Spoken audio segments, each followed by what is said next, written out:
July 1, 2025. The Atacama Desert in Chile, one of the driest, most desolate places on Earth, yet paradoxically, one of the best windows we have to the universe.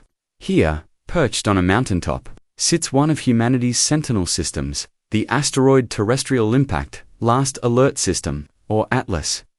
This isn't just any telescope, it's part of our planetary defense network, constantly scanning the skies for potentially hazardous asteroids that might threaten Earth. On this particular night, the automated systems were running their routine sweeps.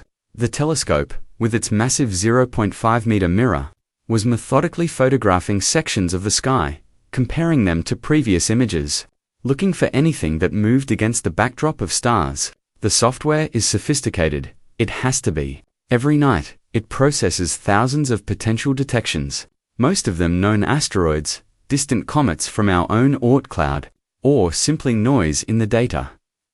But at 3:47 a.m. local time, something triggered an alert.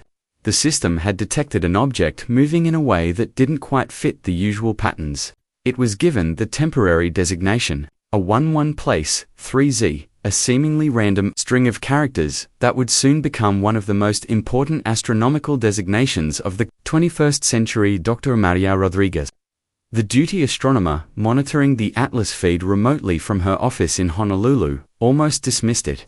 After all, the system generates dozens of these unusual detections every week. Most turn out to be nothing special, perhaps a known asteroid at an unusual angle, or a distant comet from our own solar system just beginning to show activity. But something about this detection nagged at her. The object's motion vectors were ... wrong. Not dramatically wrong, but subtly off in a way that suggested this object was moving far too fast to be gravitationally bound to our sun. She flagged it for follow-up observation and sent out a routine alert to the Minor Planet Center, the global clearinghouse for asteroid and comet observations. What happened next was a masterclass in international scientific collaboration. Within hours of Dr. Rodriguez's alert, telescopes around the world were turning toward the coordinates of A11 place, 3Z. The Catalina Sky Survey in Arizona captured it. The Pan-STARRS telescope in Hawaii got a fix on it. Amateur astronomers with sophisticated backyard setups managed to spot the faint smudge of light. But it was the data from the Very Large Telescope in Chile, with its 8.2-meter mirror and advanced adaptive optics, that really set hearts racing in the astronomical community. The spectra they captured, essentially the chemical fingerprint of the object, showed something unprecedented. This wasn't just moving fast. It was outgassing in a way that suggested a composition, unlike anything in our solar system's catalogue of over 3,000 known comets. Dr. James Patterson at the European Southern Observatory was the first to run the orbital calculations with sufficient precision to confirm what everyone was beginning to suspect. In a hastily organized video conference that included astronomers from 12 countries, he presented his findings. Ladies and gentlemen, the orbital eccentricity is 6.1. Let me repeat that, 6.1. This object is unquestionably interstellar. The room, or rather the virtual room, erupted. An eccentricity greater than 1.0 means an object is on a hyperbolic trajectory, not bound to the sun. Our most extreme long-period comets might have eccentricities of 0.99999, but they're still technically bound to our solar system. An eccentricity of 6.1 meant this object had so much excess velocity that it could only have come from interstellar space. To truly appreciate the significance of this discovery, we need to step back and understand what interstellar objects are and why they're so incredibly rare, or at least, why detecting them is so incredibly rare. Every star system in our galaxy is like an island in a vast cosmic ocean. These islands are separated by mind-boggling distances. The nearest star to our Sun, Proxima Centauri, is 4.24 light-years away. To put that in perspective, if our entire solar system out to Neptune's orbit was shrunk down to the size of a dinner plate, Proxima Centauri would be another dinner plate about 4 miles away. The space between these plates, almost completely empty. But almost is the key word here.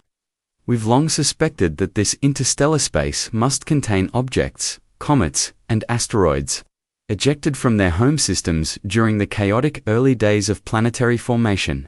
When Jupiter formed in our own solar system, for instance, its massive gravity would have flung countless smaller objects out into interstellar space. The same process happens in every system where planets form. Scientists have estimated that there might be more interstellar objects in our galaxy than there are stars, perhaps a quadrillion of them for every star. If that's true, why have we only detected 3? The answer lies in the cosmic equivalent of finding a needle in a haystack. If the needle was painted black, the haystack was the size of Earth, and you were looking for it with a flashlight from a distance. These objects are typically small, dark, and moving incredibly fast. They don't orbit our sun, so they're only in our solar system for a brief time, a cosmic blink of an eye. And unless they pass relatively close to Earth and happen to be active like a comet outgassing, they're almost impossible to detect with current technology. Before we dive deeper into 3I Atlas, we need to talk about its predecessors. Because each interstellar object we've discovered has taught us something unique and prepared us for the next. The first was 1I, discovered in October 2017, which means scout or messenger from afar, arriving first in Hawaiian, was unlike anything we'd ever seen. It was detected after it had already made its closest approach to the Sun and was on its way out of the solar system. We had just weeks to study it before it became too faint to observe. What made Oumuamua so controversial was its bizarre characteristics. It was elongated, possibly cigar-shaped or pancake-shaped, depending on which models you believed. It showed no signs of outgassing like a comet, yet it exhibited non-gravitational acceleration.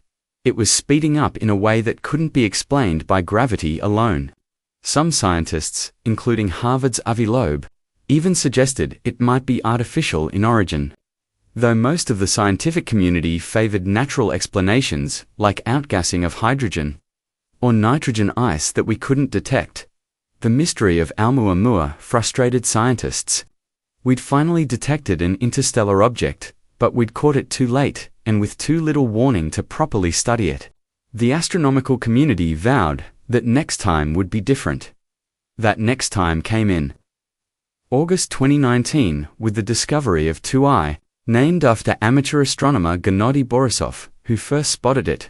Borisov was everything Oumuamua wasn't. It was clearly a comet, with a visible coma and tail. It was detected early enough that we had months to study it as it approached, and departed from the inner solar system. Borisov taught us that interstellar comets could be remarkably similar to our own solar system's comets in many ways, yet different in others.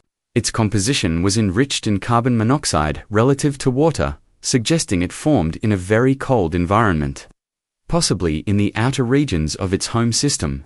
When it broke apart in March 2020, we even got to see fresh material from its interior. Now, with 3I Atlas, we have our third confirmed interstellar visitor, and in many ways, it's the most exciting yet.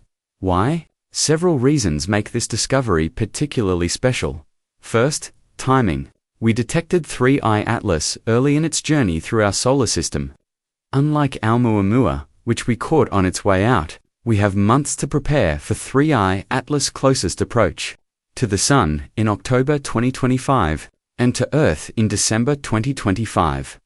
This gives us unprecedented opportunity to coordinate observations across multiple telescopes and wavelengths. Second, activity. Like Borisov, 3I Atlas is an active comet, meaning it's outgassing and creating a coma that we can study. But unlike Borisov, it's showing unusual activity patterns and chemical compositions that suggest a very different origin story. Third, trajectory. With an eccentricity of 6.1, nearly double that of Borisov, 3I Atlas is moving through our solar system at a blistering 130,000 miles per hour. This extreme velocity tells us something important about where it came from and how it got here. Fourth, and perhaps most importantly, we're better prepared. The astronomical community learned valuable lessons from the previous 2 interstellar objects. New protocols have been established. Observation time on major telescopes has been pre-allocated for such discoveries. and specialized instruments have been calibrated specifically for studying fast-moving.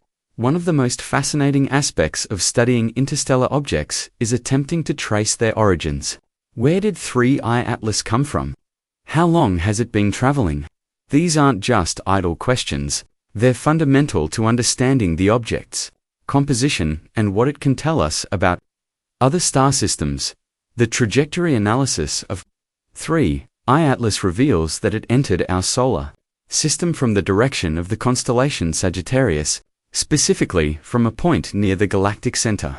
This doesn't necessarily mean it originated from near the galactic center over millions of years. The gravitational influences of stars and the galaxy itself can significantly alter an object's path. But it does give us a starting point for investigation. Dr. Helena Marchetti's team at the Max Planck Institute for Astronomy has been running sophisticated simulations, tracing 3I Atlas's path backward through time and space. Their models account for the gravitational influences of known stars, the general gravitational field of the galaxy, and even the subtle effects of giant molecular clouds that the comet might have passed through. Their preliminary results are mind-boggling. The most likely scenarios suggest that 3I Atlas has been traveling through interstellar space for at least 10 million years, and possibly as long as 100 million years. During this time, it would have traveled thousands of light-years, passing through regions of space with vastly different conditions than what we see in our local neighborhood. Think about that for a moment. When this comet began its journey, dinosaurs might have still walked the Earth. It has been sailing through the void, preserved in the deep freeze of interstellar space, carrying within it the chemical signatures of its birthplace, a time capsule from another world, another era. The velocity analysis provides additional clues. Objects ejected from star systems typically have velocities related to the escaped velocity of their home systems. The extreme velocity of 3I Atlas suggests several possibilities. It might have been ejected from a system with a particularly massive star, or it might have received a gravitational boost from a close encounter with a giant planet. Another possibility is that it was ejected during a violent event, such as a stellar collision or the formation of a binary star system perhaps. The most exciting aspect of 3I Atlas is what spectroscopic analysis is revealing about its composition. Every element and molecule absorbs and emits light at specific wavelengths, creating a unique spectral signature. By analyzing the light from the comet's coma, we can determine what it's made of. The initial observations from the Hubble Space Telescope were revealing. The teardrop-shaped coma suggested active outgassing, but the spectrum showed something unusual. There was an abundance of carbon dioxide, far more than we typically see in solar system comets at this distance from the Sun. This suggests that 3I Atlas is formed in an environment very different from our own solar system's protoplanetary disk. When the James Webb Space Telescope turned its infrared eyes toward the comet in August 2025, the results were even more intriguing. JWST's unprecedented sensitivity in the infrared allowed astronomers to detect not just the major components like water and carbon dioxide, but also trace molecules that provide clues about the comet's formation environment. Dr. Sarah Chen, leading the JWST observation team, described the findings as like reading an alien chemistry textbook. The ratio of carbon dioxide to water was about 3:1, compared to typical solar system comets, which show ratios closer to 1:10. This high CO2 content suggests formation in a much colder environment than our own comets, possibly in a region of its home system equivalent to our Kuiper belt or even farther out. But the real surprise came with the detection of complex organic molecules. The SBHRX Space Telescope, with its specialized instruments for detecting organic compounds, found evidence of long-chain carbon molecules that are rarely seen in such abundance in our solar system's comets. These molecules, which include various forms of methanol, formaldehyde, and even more complex organics, are the building blocks of life as we know it. This doesn't mean 3I Atlas contains life, far from it, but it does suggest that the basic chemical ingredients for life are not unique to our solar system. They're out there, traveling between the stars, possibly seeding young planetary systems with the complex chemistry needed for life to eventually emerge. The discovery and study of 31I Atlas represents a triumph of modern astronomical technology. To truly appreciate what we're learning from this interstellar visitor, we need to understand the incredible instruments being used to study it. The Atlas system that first detected the comet is a marvel of modern survey astronomy. Unlike traditional telescopes that study specific objects in detail, Atlas is designed to scan vast swaths of sky quickly and repeatedly. Each Atlas unit consists of a 0.5-meter f2 Reichsmid telescope equipped with a 110-megapixel CCD camera. This combination allows it to photograph an area of sky 30 times larger than the full L-moon in a single exposure. But the real magic happens in the software. Every night, Atlas takes about 1,000 images, each containing hundreds of thousands of stars and potentially dozens of moving objects. Sophisticated algorithms compare these images to previous observations, looking for anything that has moved. The software has to be smart enough to distinguish between real moving objects and artifacts like cosmic ray hits, satellite trails, or optical ghosts. The system that flagged 31I Atlas as unusual uses machine learning algorithms trained on millions of known asteroid and comet observations. These algorithms can detect subtle patterns in an object's motion that might escape human notice. In the case of 31I ATLAS, it was the combination of high velocity and unusual brightness variations that triggered the alert. Once the discovery was confirmed, a whole arsenal of telescopes was brought to bear. The Very Large Telescope in Chile, with its four 8.2-meter mirrors, provided high-resolution spectroscopy. The Keck Observatory in Hawaii, with its 10-meter mirrors and advanced adaptive optics, captured detailed images of the Comet structure. The Hubble Space Telescope, free from Earth's atmospheric interference, provided crucial ultraviolet observations that revealed the presence of hydroxyl radicals, the breakdown products of water molecules. But perhaps the most crucial observations came from the James Webb Space Telescope. JWST's position at the L2 Lagrange point, 1.5 million kilometers from Earth, gives it an unobstructed view of the cosmos. Its 6.5-meter primary mirror, cooled to near absolute zero, can detect incredibly faint infrared radiation. For studying a comet like 31I ATLAS, this is invaluable because many of the most interesting molecules emit primarily in the infrared. The discovery of 311 ATLAS triggered an unprecedented level of international scientific cooperation. Within hours of the initial detection, an informal network of astronomers around the world had self-organized to coordinate observations. This wasn't just professional courtesy, it was necessity. An object moving as fast as 31I Atlas requires continuous monitoring as it moves across the sky, something only possible with telescopes distributed around the globe.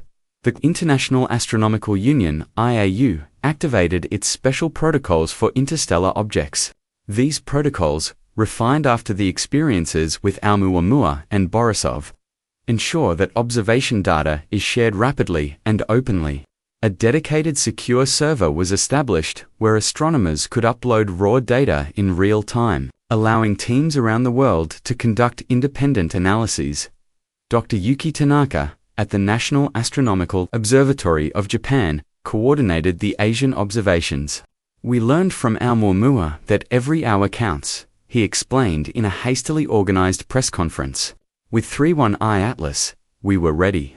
We had observation plans prepared, time allocated on major telescopes, and teams standing by. The European Space Agency redirected several of its space-based assets to study the comet.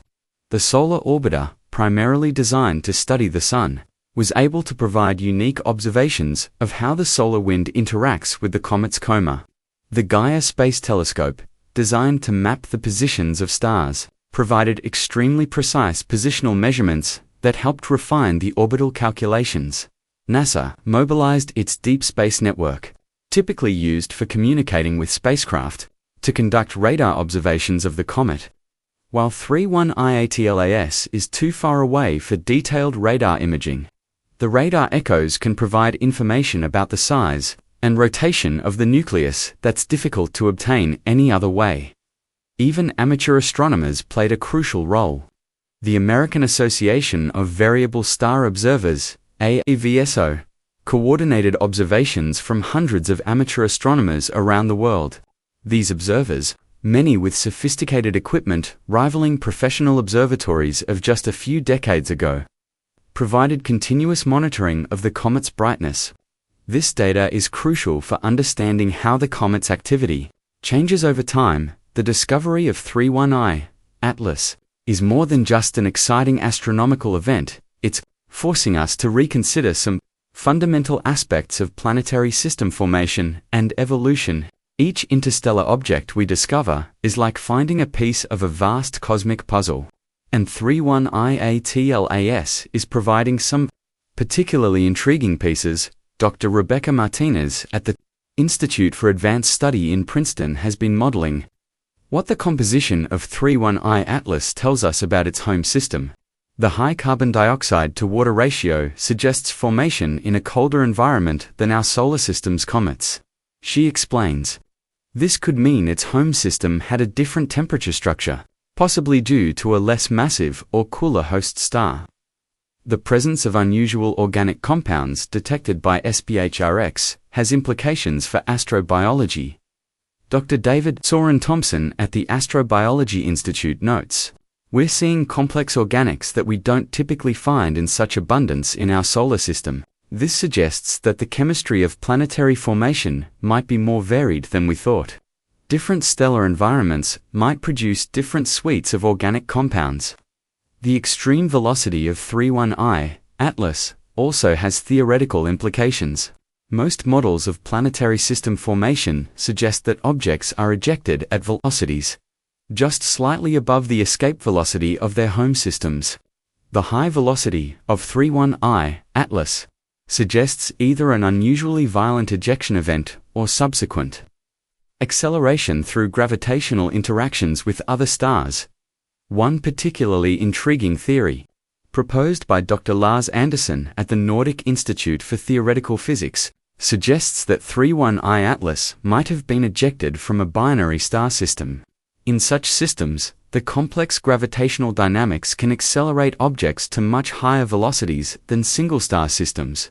If this theory is correct, studying 31I Atlas could provide insights into planetary formation in binary systems, which make up about half of all star systems in our galaxy. As we record this in September 2025, the astronomical community is in a state of controlled excitement. In just over a month, on October 30th, 2025, 311-ATLAS will reach perihelion, its closest approach to the Sun, at about 130 million miles. This is farther than Earth's orbit, but closer than Mars, placing the comet in what astronomers call the snow line, the distance from the Sun where water ice becomes stable.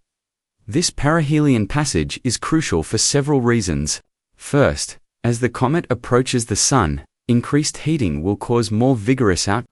This will give us our best opportunity to study the comet's composition, as material from deeper within the nucleus is expelled. Second, the increased activity might reveal the comet's nuclear size and structure more clearly. And third, there's always the possibility of unexpected events, fragmentation, outbursts, or other phenomena that could provide additional scientific insights.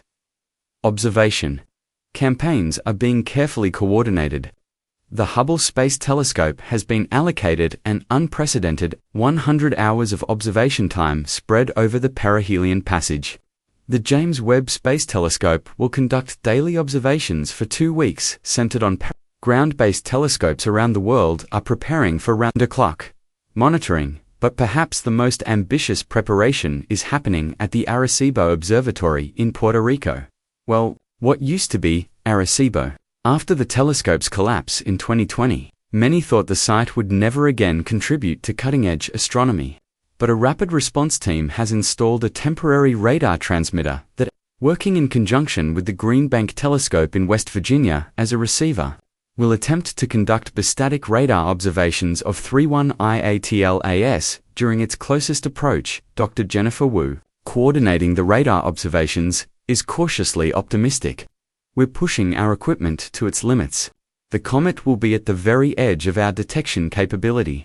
But if we succeed, we'll be able to determine the nucleus size to within a few meters and possibly detect large boulders or fragments in the coma. While scientists prepare their instruments and refine their models, 311 ATLAS is capturing the public imagination in a way that few astronomical events have. The idea of a visitor from another star system resonates deeply with our collective consciousness, touching on themes of exploration, isolation, and our place in the universe. Museums around the world are updating their exhibitions. The Smithsonian's National Air and Space Museum has created a special holographic display that shows 311 ATLAS's journey through the galaxy and into our solar system. Visitors can walk through a three-dimensional representation of its trajectory, seeing how it weaves through the stars over millions of years.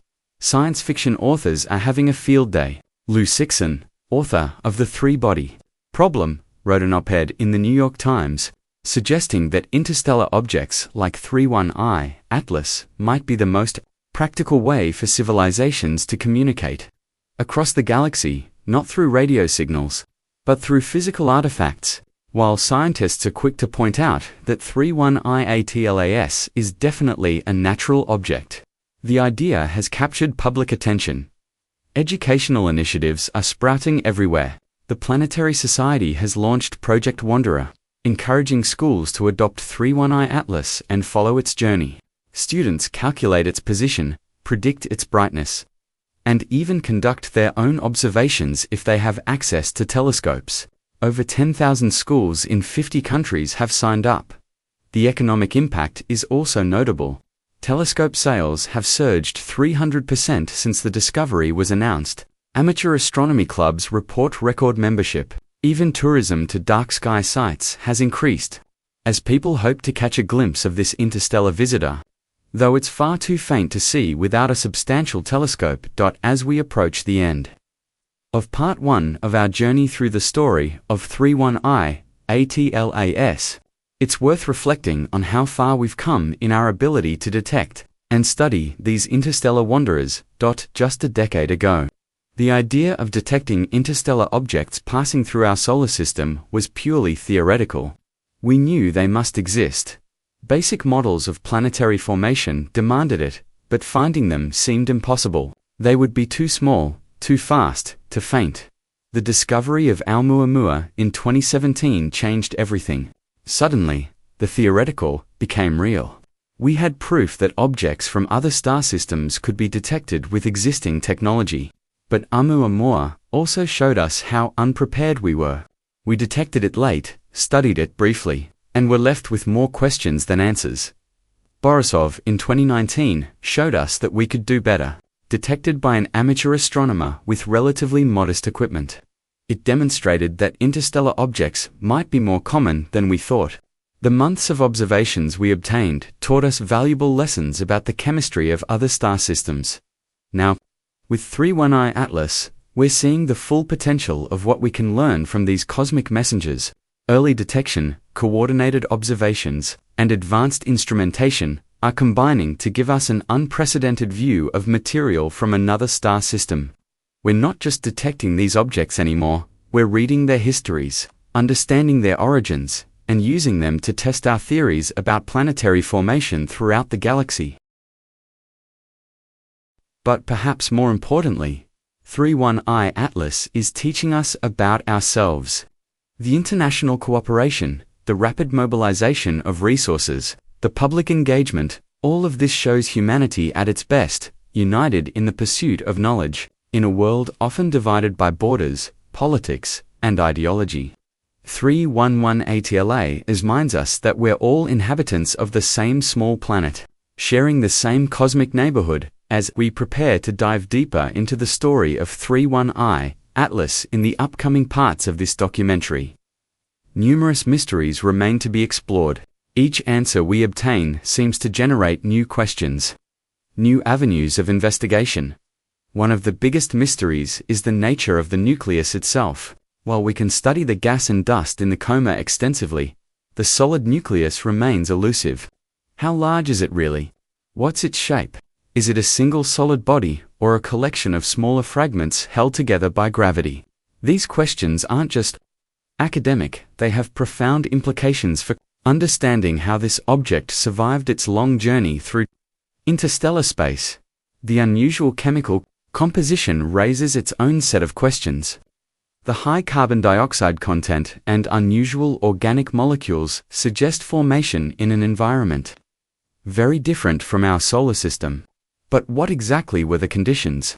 Was the host star smaller and cooler than our Sun? Was the protoplanetary disk enriched in certain elements? Or did 31I, Atlas, form through a completely different process than our solar system's comets? There's also the question of age. Our current estimates suggest 31I Atlas has been traveling for 10 to 100 million years. But these estimates have huge uncertainties. If we could determine its age more precisely, we could better understand the environment it formed in, and possibly even identify candidate source systems. The trajectory analysis presents another puzzle. The extreme velocity suggests a violent ejection, or subsequent acceleration. But what exactly happened? Was 31I-ATLAS ejected during the formation of a gas giant planet? Did it have a close encounter with a stellar companion? Or is there some other mechanism we haven't considered? Then there are the questions we haven't even thought to ask yet. Each interstellar object has surprised us in some way. Oumuamua with its bizarre shape and non-gravitational acceleration. Borisov with its fragmentation. What surprises does 31I Atlas have in store for us?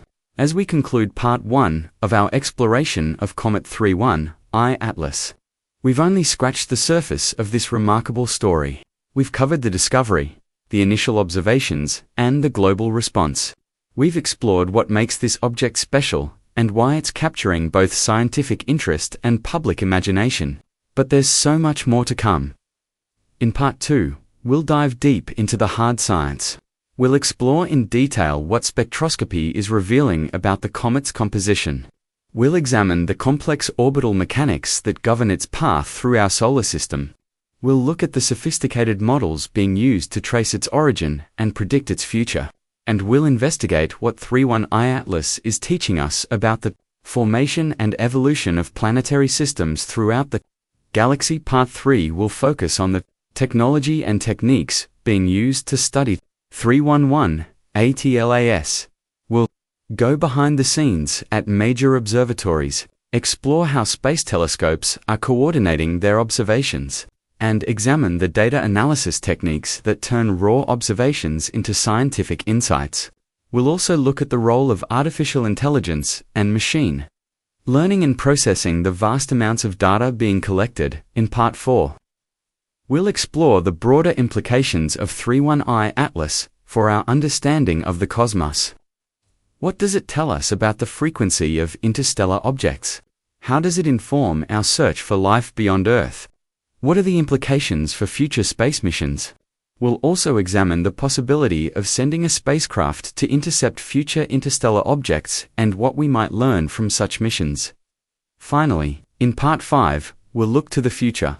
As 31I Atlas continues its journey through our solar system and eventually back into interstellar space, what observations are planned?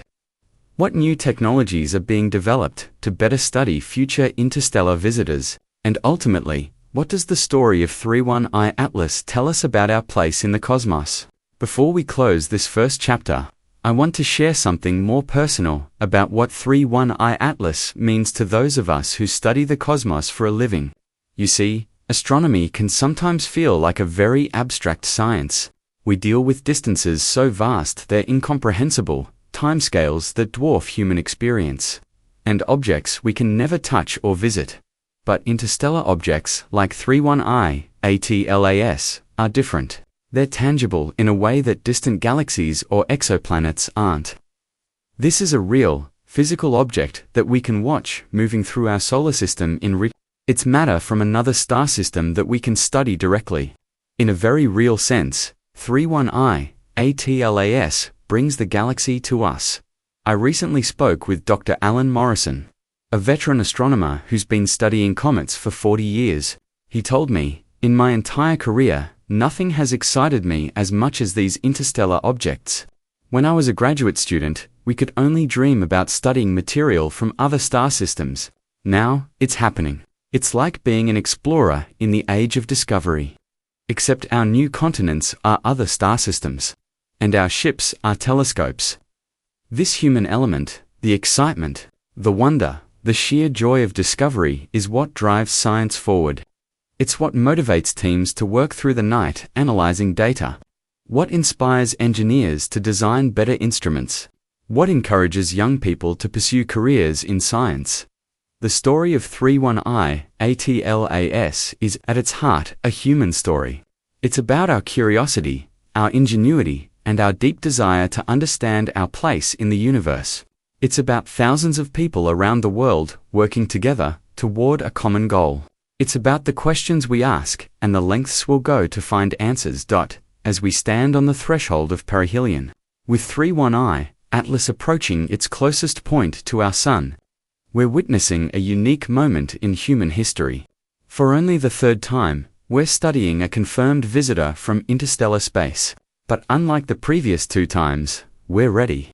We have the tools, the knowledge, and the coordination to extract maximum scientific value from this encounter.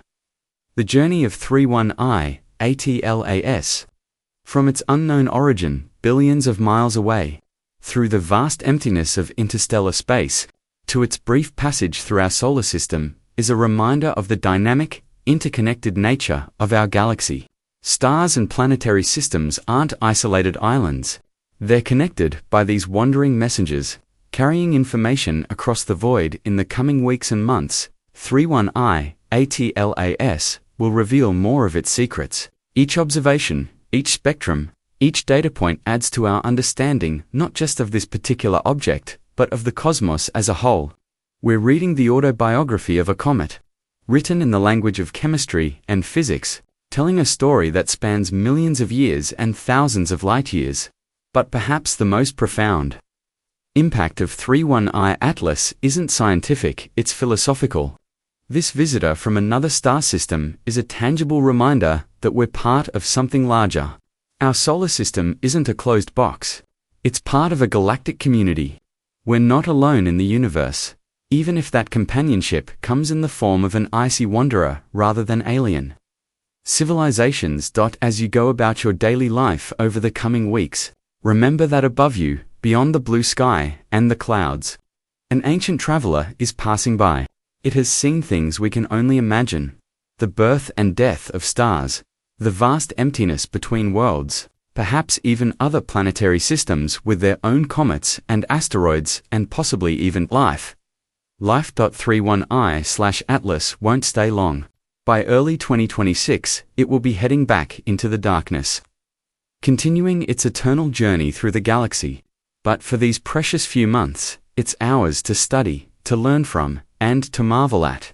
It's a cosmic gift, delivered across impossible distances and incomprehensible time, reminding us of our place in the grand story of the universe. Join us for Part 2, where we'll dive deep into the hard science of 3I, Atlas, exploring what this interstellar messenger is teaching us about the chemistry of the cosmos, the dynamics of planetary systems, and the incredible diversity of worlds beyond our own. The journey has just begun, and the best discoveries are yet to come. Part 2 ASI, speak these words in late September 2025. Something remarkable is happening 180 million miles from Earth. Comet 31I, Atlas, is approaching its closest encounter with our Sun, and with each passing hour, it's revealing more of its secrets. The data streaming in from telescopes around the world and in space is nothing short of revolutionary. We're not just observing a comet, we're reading the chemical autobiography of another star system, written billions of years ago and preserved in the deep freeze of interstellar space. Let me paint you a picture of what's happening right now. As solar radiation heats the comet's surface, ancient ices that have been frozen for millions of years are suddenly sublimating, turning directly from solid to gas. This isn't a gentle process. It's violent, explosive, with jets of gas and dust erupting from the nucleus at speeds of over 1,000 miles per hour. Each of these eruptions is like opening a time capsule, releasing material that hasn't seen starlight since the comet was ejected from its home system. The spectroscopic analysis of this material is where the real magic happens. When we talk about spectroscopy, we're essentially discussing the science of reading light like a barcode. Every element and molecule in the universe absorbs and emits light at very specific wavelengths. When we spread out the light from 31I Atlas using instruments called we see a pattern of bright and dark lines that tells us exactly what chemicals are present. But here's where it gets really interesting. The spectrum of 31I Atlas doesn't match anything in our catalog of over 3,000 solar system comets. Dr. Rachel Chen at Caltech, who's been leading the spectroscopic analysis, describes it as like trying to read a book written in a familiar alphabet but an entirely unknown language.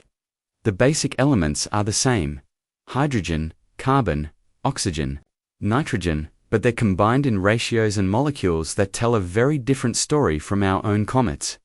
The most striking difference is the carbon dioxide to water ratio. In our solar system, comets typically show about 1 molecule of CO2 for every 10 molecules of water. But 31I Atlas, it's showing 3 molecules of CO2 for every molecule of water. This might not sound like a big deal, but it's actually revolutionary. It tells us that this comet formed in an environment much colder than where our own comets formed, probably at temperatures below -250 degrees Celsius. Think about what this means. In our solar system, there's what we call the snow line, the distance from the sun, where water ice becomes stable. It's currently around 3 astronomical units, roughly in the middle of the asteroid belt, but each volatile compound has its own snow line. Carbon dioxide freezes at much lower temperatures than water, so its snow line is much farther from the sun. The composition of 31I Atlas suggests it formed beyond the CO2 snowline of its home system, in the equivalent of our Kuiper belt or even farther out. But the revelations don't stop there. The James Webb Space Telescope has detected something even more intriguing: complex, organic molecules that we rarely see in such abundance. We're talking about long-chain hydrocarbons, amino acid precursors, and even some molecules that we haven't definitively identified yet. Dr. Michael Torres at the Astrobiology Institute puts this in perspective. We're seeing the building blocks of the building blocks of life.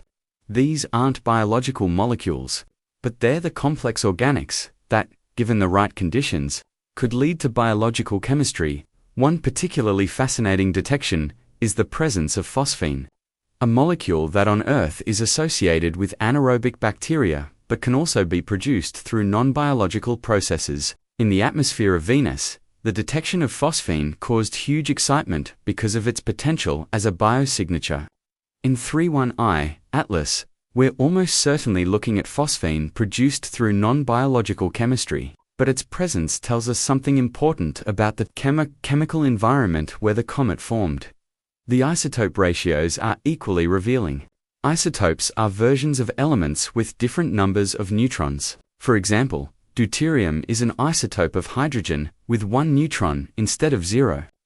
The ratio of deuterium to regular hydrogen in 31I Atlas is about twice what we see in Earth's oceans and about 1.5 times what we see in most solar system comets. This elevated deuterium ratio suggests formation in an extremely cold environment, consistent with the other evidence we're seeing. Now, let's talk about the orbital mechanics. Because the path of 31I Atlas through our solar system is just as revealing as its chemistry. When we say the comet has an eccentricity of 6.1, we're describing a hyperbolic orbit so extreme that it's actually difficult to visualize. If you've ever seen a diagram of a comet's elliptical orbit around the Sun, imagine stretching that ellipse until it's no longer closed, until it opens up into a hyperbola. Now, stretch it even more. That's the path of 31I Atlas. The velocity is equally impressive. As it crosses Earth's orbit, 31I Atlas is traveling at 130,000 miles per hour relative to the Sun. To put that in perspective, the Voyager 1 spacecraft, humanity's fastest object leaving the solar system, is traveling at about 38,000 miles per hour. 311 ATLAS is moving more than 3 times faster. At this speed, it could travel from Earth to the Moon in less than 2 hours. But here's where the physics gets really interesting. This velocity is too high to be explained by simple ejection from a planetary system.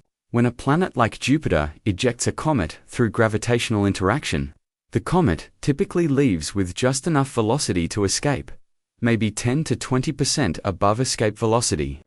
The velocity of 31I Atlas suggests something more dramatic happened. Dr. Vladimir Petrov at the Moscow Institute of Physics and Technology has proposed several scenarios. One possibility is that 31I ATLAS was ejected from a binary star system. In such systems, the complex gravitational dance between two stars can accelerate objects to much higher velocities than single-star systems. Imagine a comet passing close to one star just as the other star swings by. The combined gravitational slingshot could easily produce the velocities we're seeing. Another possibility is that 311 ATLAS received multiple gravitational assists during its journey. Perhaps it was ejected from its home system at a more modest velocity, then passed close to another star millions of years later, receiving an additional boost. The galaxy is in constant motion, with stars moving relative to each other at speeds of tens of kilometers per second.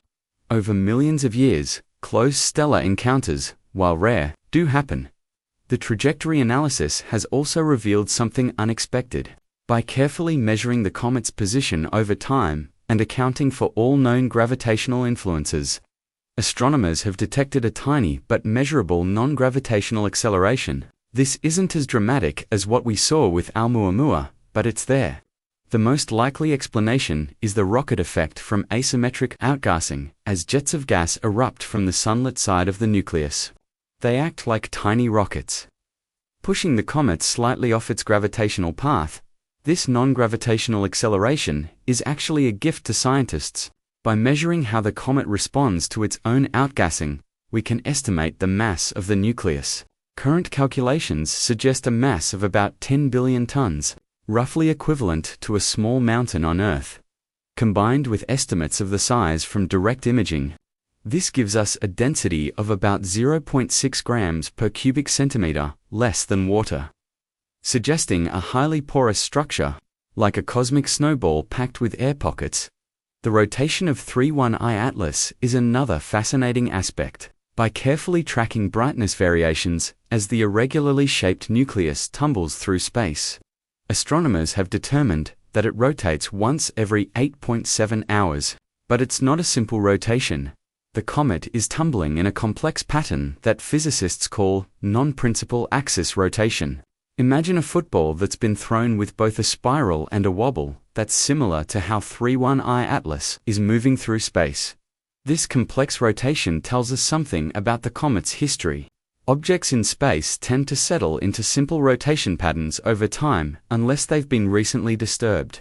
The fact that 31I ATLAS is still tumbling suggests it might have experienced a significant event relatively recently, perhaps a close encounter with a star in the last few million years, or maybe a collision with another object in interstellar space.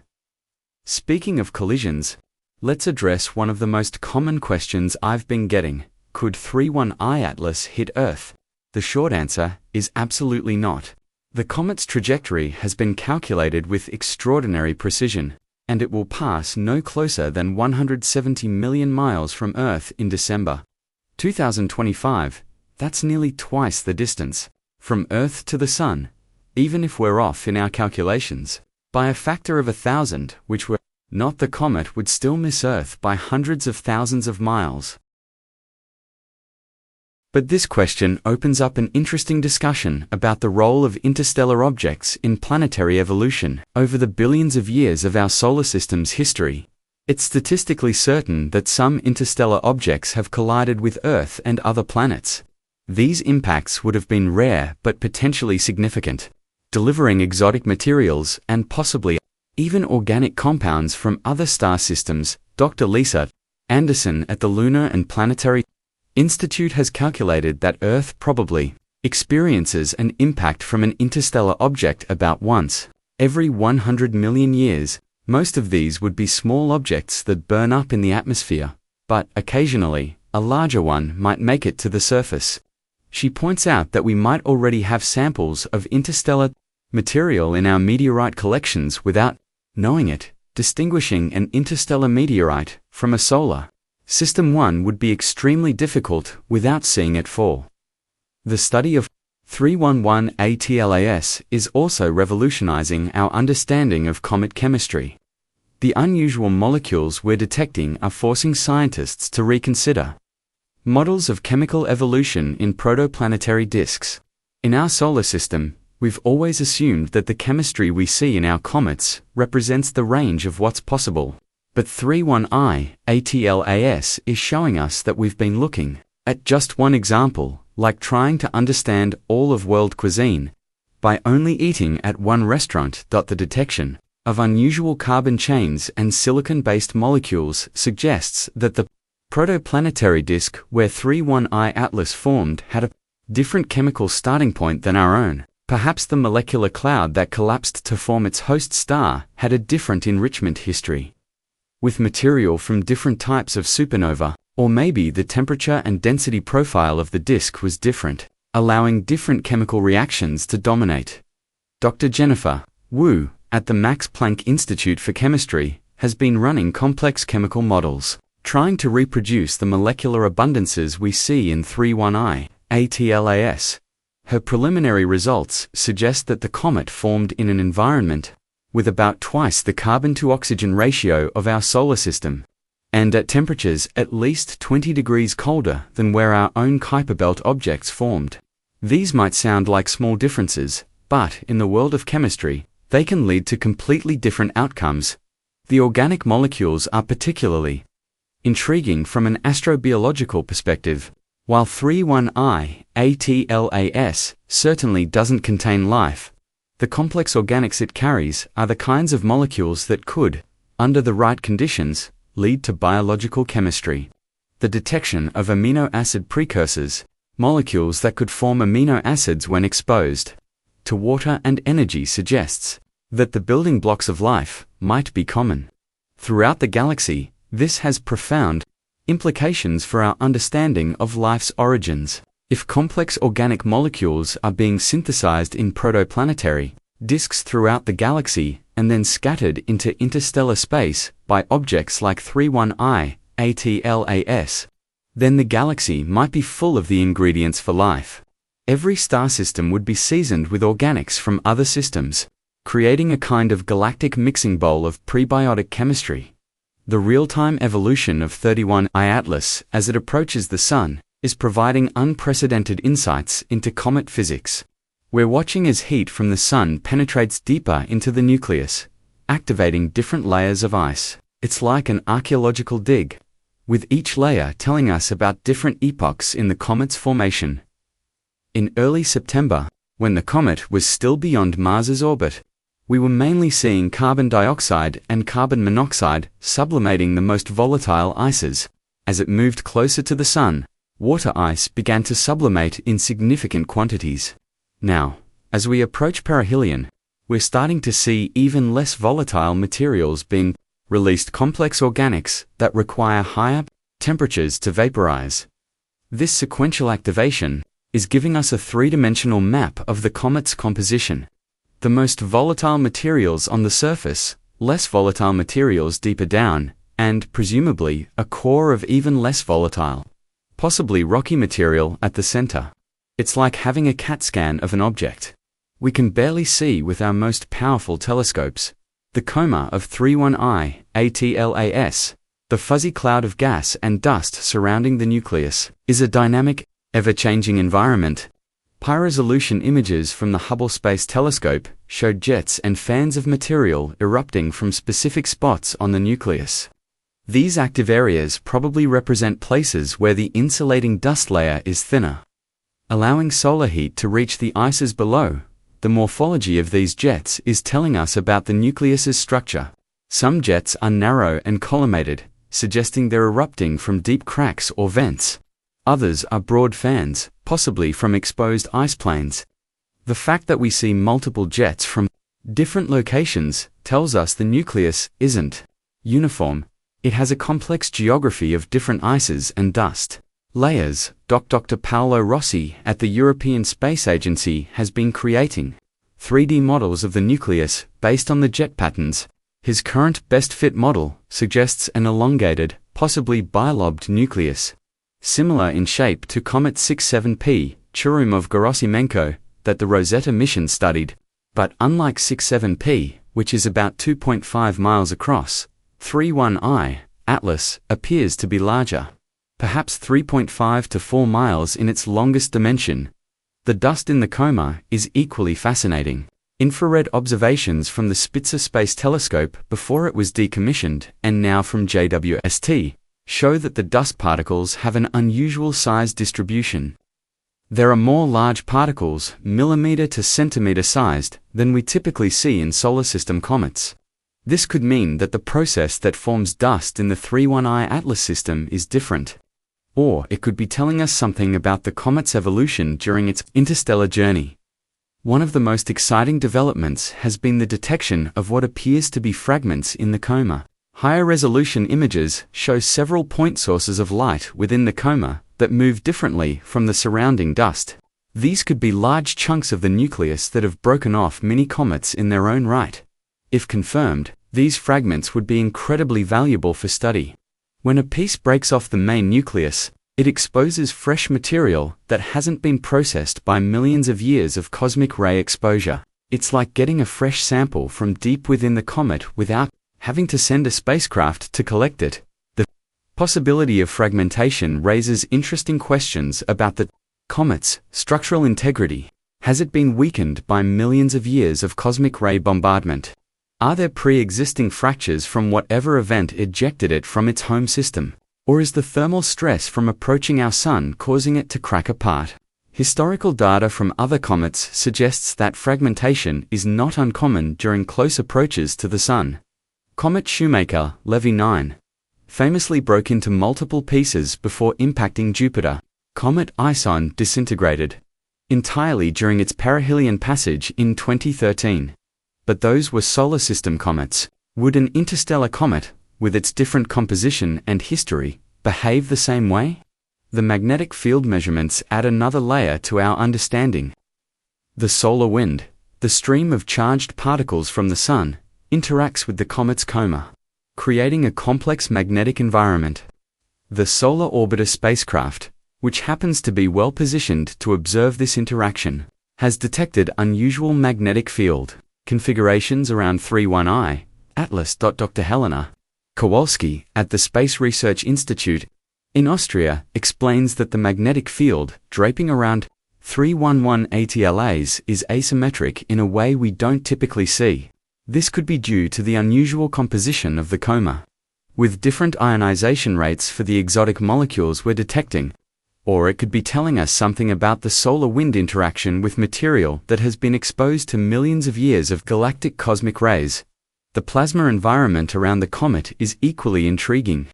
As molecules in the coma are ionized by solar ultraviolet radiation, they create a plasma tail that streams away from the Sun. But the ion tail of 31I Atlas shows unusual structure, knots, disconnection events, and rapid changes in direction that suggest a very dynamic interaction with the solar wind. These plasma observations aren't just academic curiosities. They're telling us about the fundamental physics of how stellar winds interact with small bodies, since every star has a wind of some sort. Understanding this interaction helps us understand how objects like 31I, ATLAS, evolved during their journey interstellar interstellar space, where they would have encountered the winds from many different stars. The polarization of light reflected from the dust is providing insights into the physical properties of the particles. Light waves oscillate in various directions, but when light reflects off particles, it tends to oscillate more in certain directions. It becomes polarized. The degree and angle of polarization tell us about the size, shape, and composition of the dust particles. Dr. Yuki Nakamura at the National Astronomical Observatory of Japan has been conducting polarimetric observations of 311 ATLAS. She's found that the polarization signature is unlike any solar system comet in our database. The dust appears to be more porous and possibly more elongated than typical cometary dust. This could be the result of processing during the interstellar journey. Cosmic rays can cause dust particles to stick together in unusual ways, creating fluffy aggregates. As we record this in late September 2025, we're entering a critical phase of observations. The comet is becoming increasingly active as it approaches perihelion on October 30th. Each day brings new surprises. Just yesterday, a major outburst increased the comet's brightness by a factor of 5 in just 6 hours. The coma expanded dramatically, and new jets appeared on the sunward side of the nucleus. These outbursts are goldmines of information. They excavate fresh material from within the nucleus, material that might have been sealed away since the comet's formation. The spectroscopic signatures during outbursts show subtle differences from the steady-state coma, suggesting compositional layering within the nucleus. The coordination required to study these events in real time is remarkable. When an outburst is detected, alerts go out to observatories worldwide. Within minutes, telescopes are repointed, observation schedules are reshuffled, and scientists are woken up in the middle of the night. It's like a global fire drill, but instead of fighting fires, we're capturing photons that have traveled across the solar system carrying information about another star system. The amateur astronomy community has been invaluable in this effort. With thousands of eyes on the sky, they often detect outbursts before professional observatories. The American Association of Variable Star Observers has set up a dedicated 311 ATLAS section on their website, where observers can upload observations in These measurements of the comet's brightness over time, what astronomers call the light curve, are crucial for understanding the comet's activity patterns. Looking at the light curve of 31I ATLAS, we see a complex pattern of brightening and dimming. There's the overall trend of brightening as it approaches the Sun. But superimposed on this are quasi-periodic variations with a period of about 8.7 hours, the rotation period of the nucleus. But there are also irregular spikes and dips that don't fit any simple pattern. Dr. Robert Chang at MIT has been applying machine learning algorithms to the light curve data, looking for hidden patterns. His neural networks have identified what might be a secondary periodicity of about 73 hours. This could represent a precession of the rotation axis, the wobble in the comet's tumbling motion. If confirmed, this would give us additional constraints on the shape and density distribution within the nucleus. The thermal modeling of 311 ATLAS is revealing how heat propagates through the nucleus. As sunlight hits the surface, it heats the outer layers. This heat then conducts inward, eventually reaching buried ice deposits that then But the rate of heat conduction depends on the material properties, density, composition, porosity. Dr. Sarah Mitchell at the University of Colorado has been running sophisticated thermal models, trying to match the observed gas production rates. Her models suggest that 31I Atlas has a very low thermal inertia. Heat doesn't penetrate very deeply. This is consistent with a highly porous, fluffy structure, perhaps more like a rubble pile loosely held together by gravity than a solid chunk of ice. This structural model has important implications for the comet's past and future. A loosely bound rubble pile would be more susceptible to disruption from tidal forces or collisions.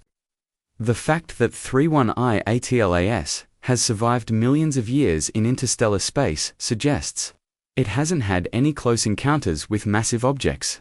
This in turn constrains its possible trajectories through the galaxy.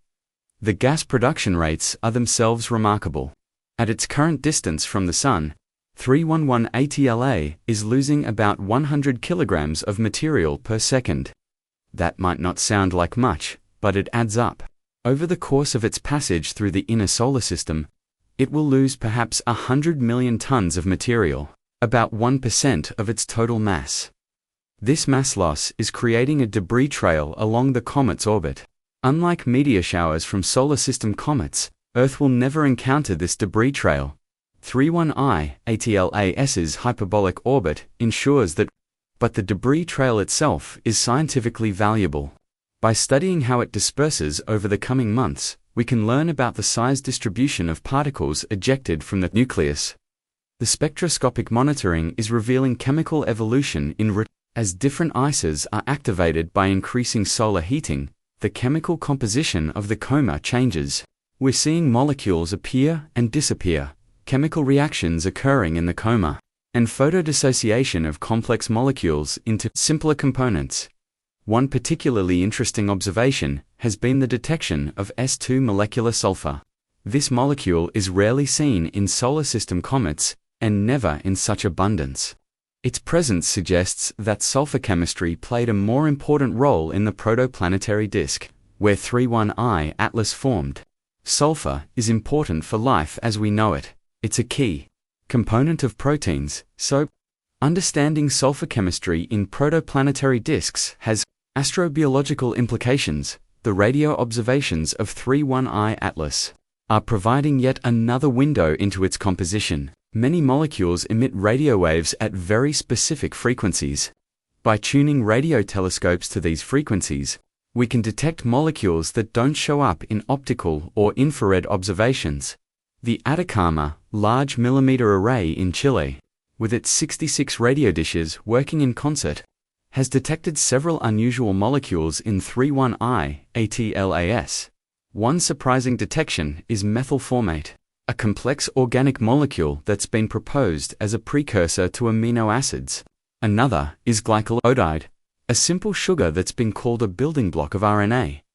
These aren't signs of life, they're naturally occurring molecules that can form through non-biological processes, but their presence in an interstellar comet suggests that the chemical complexity needed for life might be more common in the galaxy than we thought. As we prepare for perihelion, the scientific community is on high alert. Every major telescope that can observe 31I Atlas has time allocated. Spacecraft are being maneuvered to optimal viewing positions. Supercomputers are standing by to process the flood of data. But perhaps the most exciting aspect is what we don't know. Every interstellar object has surprised us. Will 31I Atlas fragment as it rounds the Sun? Will we detect molecules we've never seen before? Will its behavior challenge our understanding of comet physics? The answers to these questions are just weeks away. As 31I Atlas approaches its closest point to our Sun, it's entering the most active phase of its visit to our solar system. The ancient ices that have been frozen for millions of years are about to experience their greatest heating. The secrets locked within this interstellar messenger are about to be revealed. In Part 3, we'll explore the remarkable technology that's making these observations possible. From ground-based telescopes to space observatories, from artificial intelligence to international collaboration networks, we'll go behind the scenes to see how raw telescope data becomes scientific discovery, and how thousands of scientists around the world are working together to decode the messages carried by this visitor from another star. Part 3 right now. As you're listening to this, an intricate dance of technology is unfolding across our planet and beyond. Telescopes on mountaintops from Chile to Hawaii are tracking a faint point of light. Spacecraft orbiting Earth and the Sun are collecting photons that have traveled across the solar system. Supercomputers are processing terabytes of data, looking for patterns that human eyes might miss, and thousands of scientists, engineers, and amateur astronomers are working in concert, connected by the internet and united by curiosity. Let me take you first to the summit of Mauna Kea in Hawaii, 14,000 feet above sea level, where the air is so thin that observers need supplemental oxygen. Here sits one of the crown jewels of astronomy, the Keck Observatory, with its twin 10-meter telescopes. Each of these telescopes has a primary mirror made up of 36 hexagonal segments, all working together with nanometer precision to act as a single, giant eye on the universe. Tonight, Dr. Jennifer Park is at the controls, though she's not actually on the mountain. She's sitting in the Remote Operations Center in Waimea, about 40 miles away, where she can work without the effects of altitude. Through her computer screens, she has complete control of one of the most powerful telescopes on Earth, and tonight, that power is focused on 3I Atlas. The telescope doesn't look at 3I Atlas continuously. Instead, it takes a series of exposures, each lasting a few minutes. Between exposures, the telescope makes tiny adjustments to keep the comet centered as Earth rotates and as the comet moves against the background stars. This tracking requires incredible precision. The telescope must compensate for atmospheric turbulence, mechanical flexure as the telescope moves, and even the relativistic effects of Earth's motion through space. But the real magic happens with adaptive optics. The Earth's atmosphere is constantly moving, causing stars to twinkle and images to blur. To combat this, Keck uses a system that measures atmospheric distortion 2,000 times per second and adjusts a deformable mirror to compensate. This mirror has 349 actuators that can push and pull the mirror surface by tiny amounts, effectively cancelling out the atmosphere's blurring effects. For 3I Atlas, this adaptive optics system is crucial. It allows Keck to resolve details in the comet's coma that would otherwise be lost to atmospheric blurring. We can see individual jets of gas and dust erupting from the nucleus, track fragments if they break off, and detect subtle changes in the comet's morphology. The data from Keck doesn't stay in Hawaii.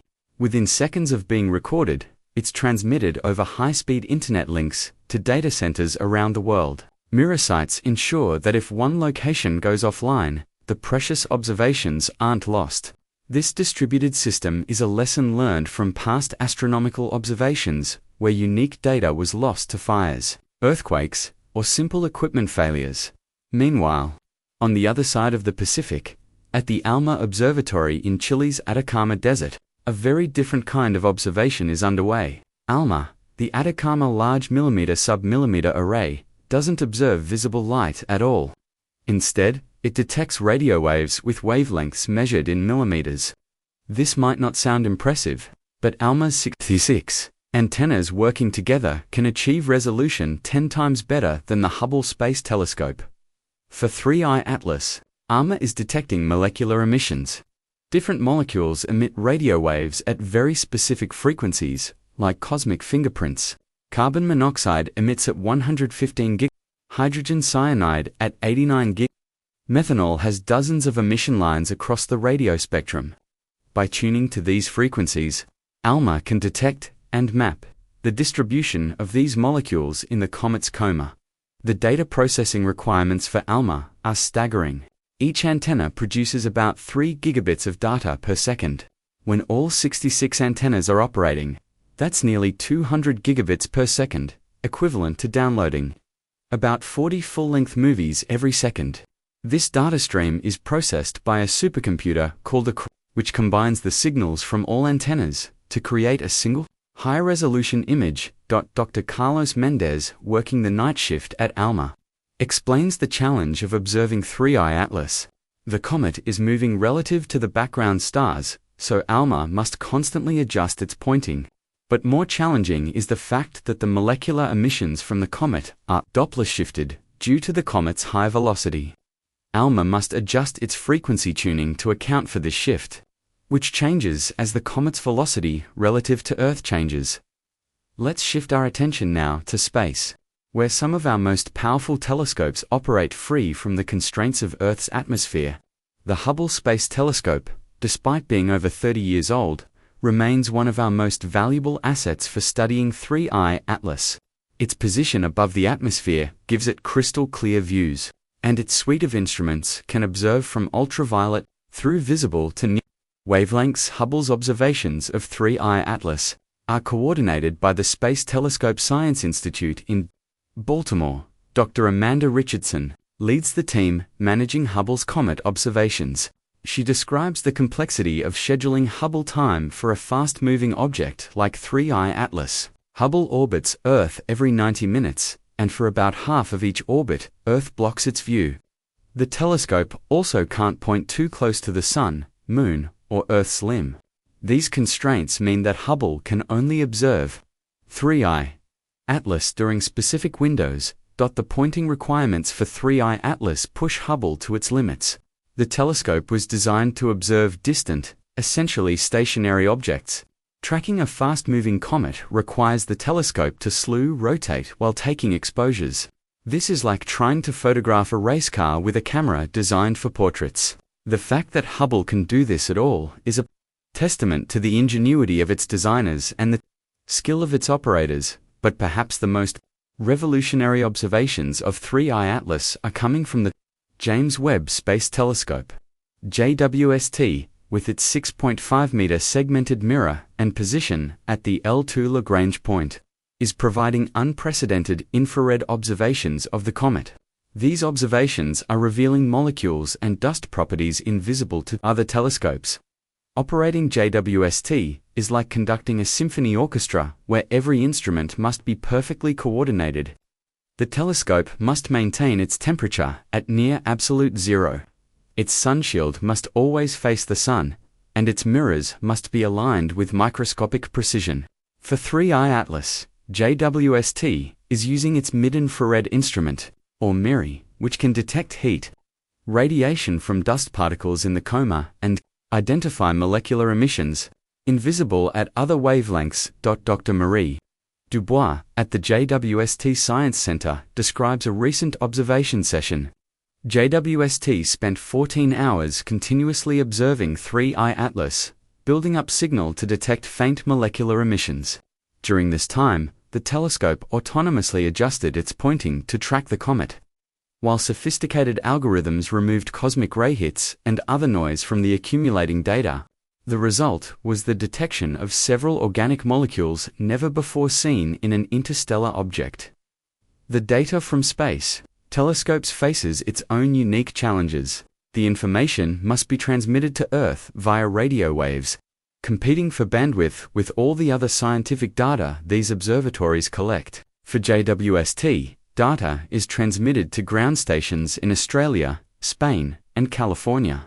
The Deep Space Network, originally built to communicate with interplanetary spacecraft, has been pressed into service to handle the flood of data from space telescopes observing 3I Atlas. Back on Earth, one of the most ambitious efforts to study 3I Atlas is happening at the Arecibo Observatory in Puerto Rico.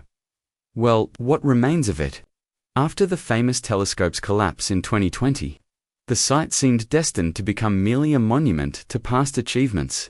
But the discovery of 3I Atlas sparked an emergency effort to install temporary equipment.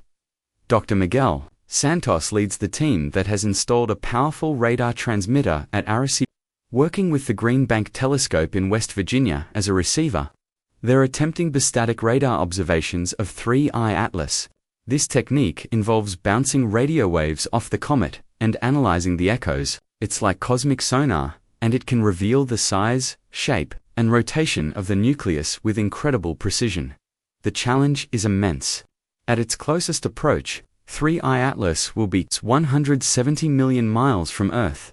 The radar signal weakens with the fourth power of distance, meaning that by the time the echo returns to Earth, it's incredibly faint.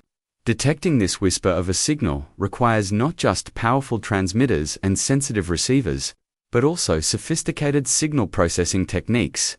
The collaboration between Arecibo and Green Bank is a masterclass in scientific cooperation. The two observatories must coordinate their observations to the microsecond.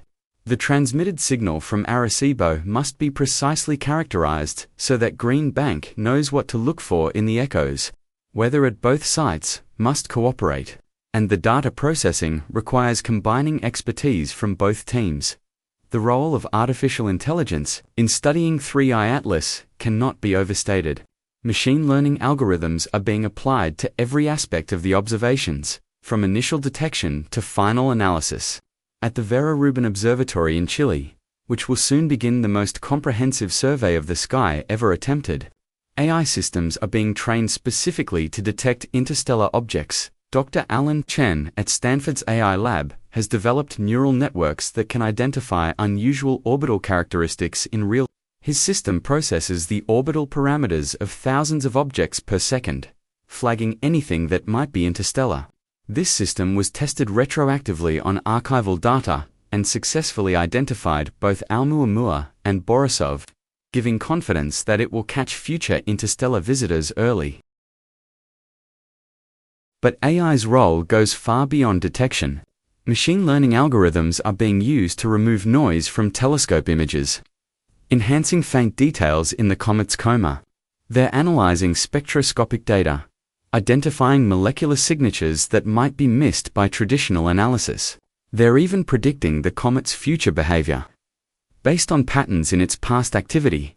One particularly innovative application comes from Dr. Priya Patel at Oxford. She's using generative adversarial networks, GANs, to create synthetic observations of 3I Atlas under different conditions.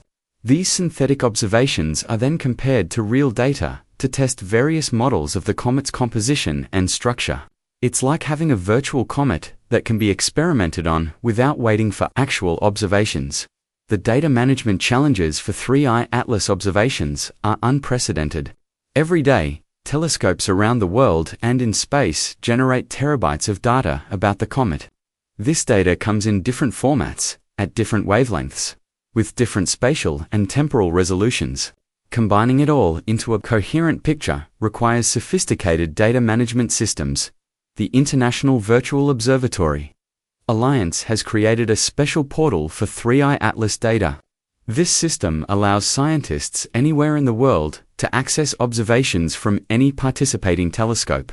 The data is standardized, calibrated, and formatted for easy analysis. A researcher in India can seamlessly combine data from telescopes in Chile, Hawaii, and space to create a comprehensive view of the comet. Dr. Liu Wei at the Chinese Academy of Sciences describes how this system has democratized comet research. Small universities without access to major telescopes can still participate in cutting-edge research by analyzing publicly available data. Students can make real discoveries by looking at the data in new ways or combining observations that haven't been compared before. The calibration of all these observations is a science in itself. Every telescope, every instrument, every detector has its own characteristics that must be accounted for. A photon of light from 3I Atlas goes through many transformations before becoming a number in a data file.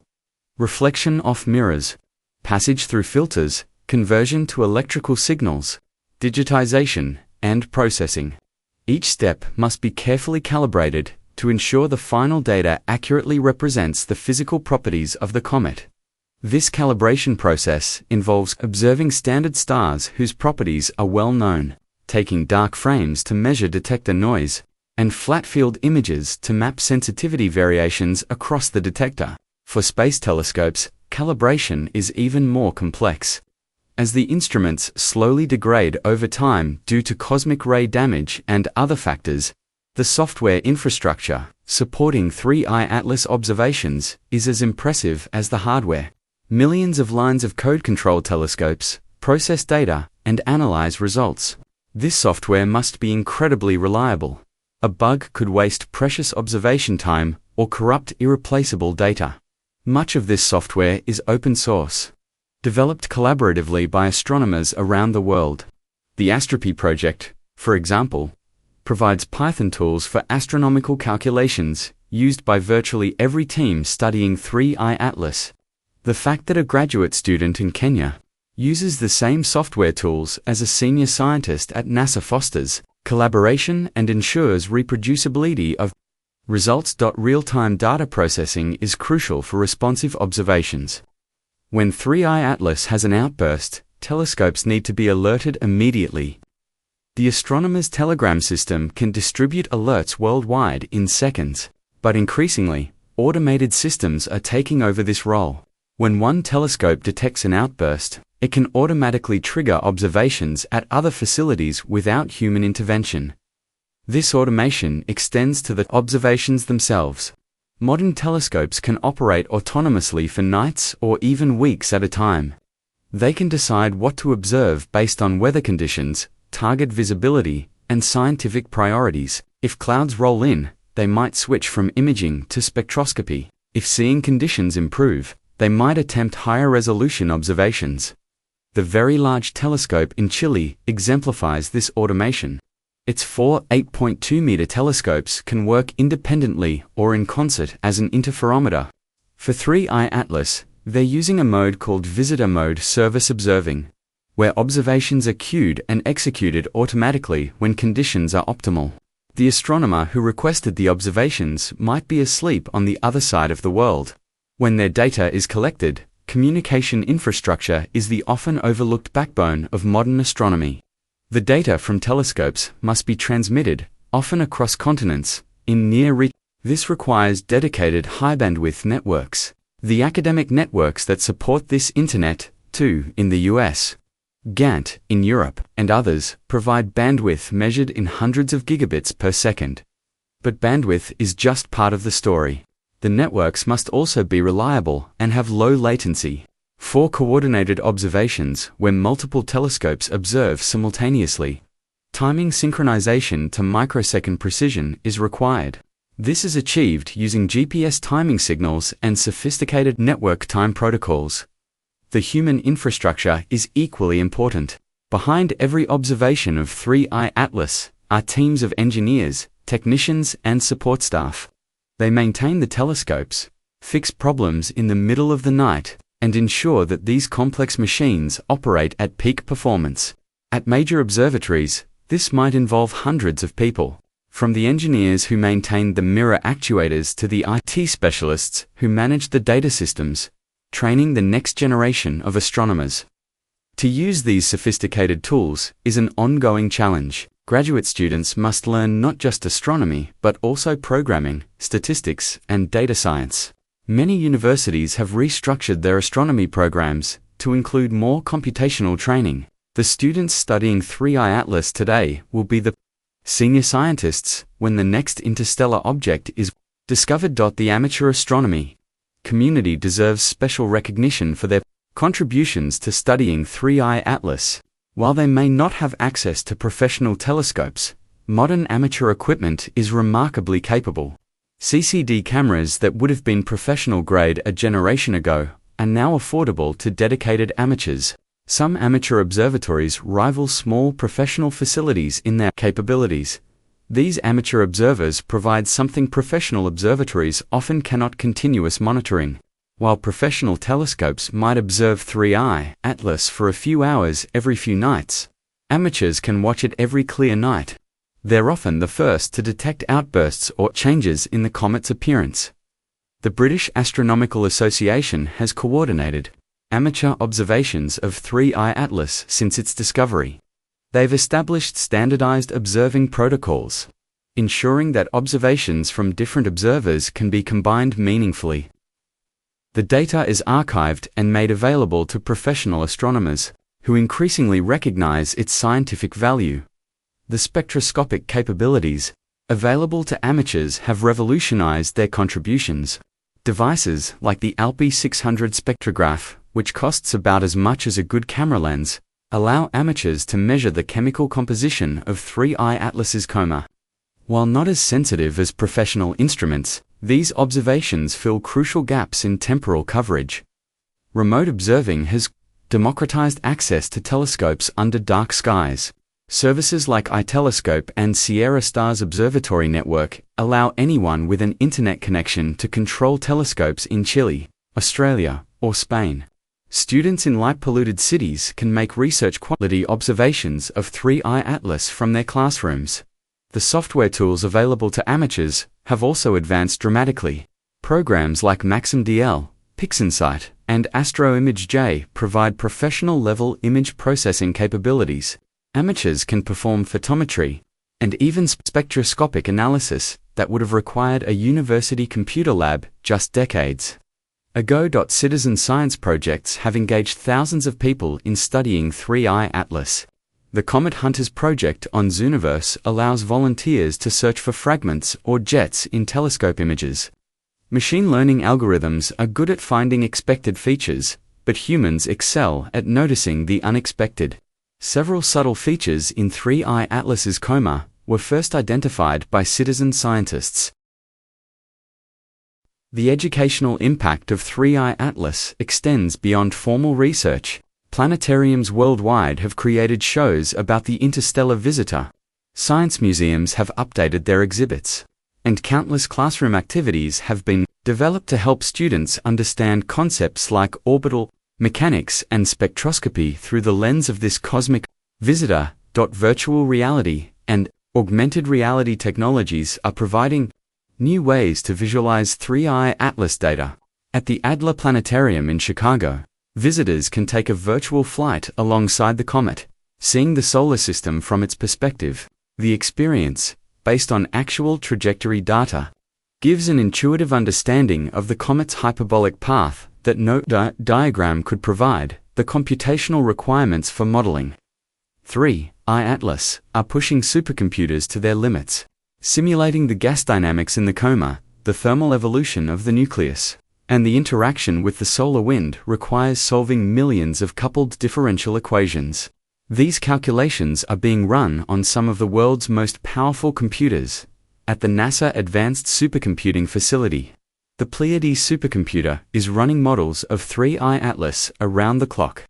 With over 240,000 CPU cores and a peak performance of 7.25 petaflops, Pleiades can simulate the comet's evolution in extraordinary detail.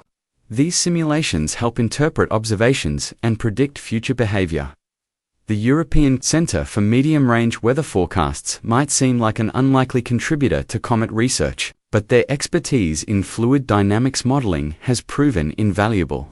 They're applying weather prediction algorithms to model the gas flow in 3I Atlas's coma. The same mathematics that predicts hurricanes on Earth can predict gas jets on a comet. Quantum computers, still in their infancy, are being explored for certain aspects of 3I Atlas. Research.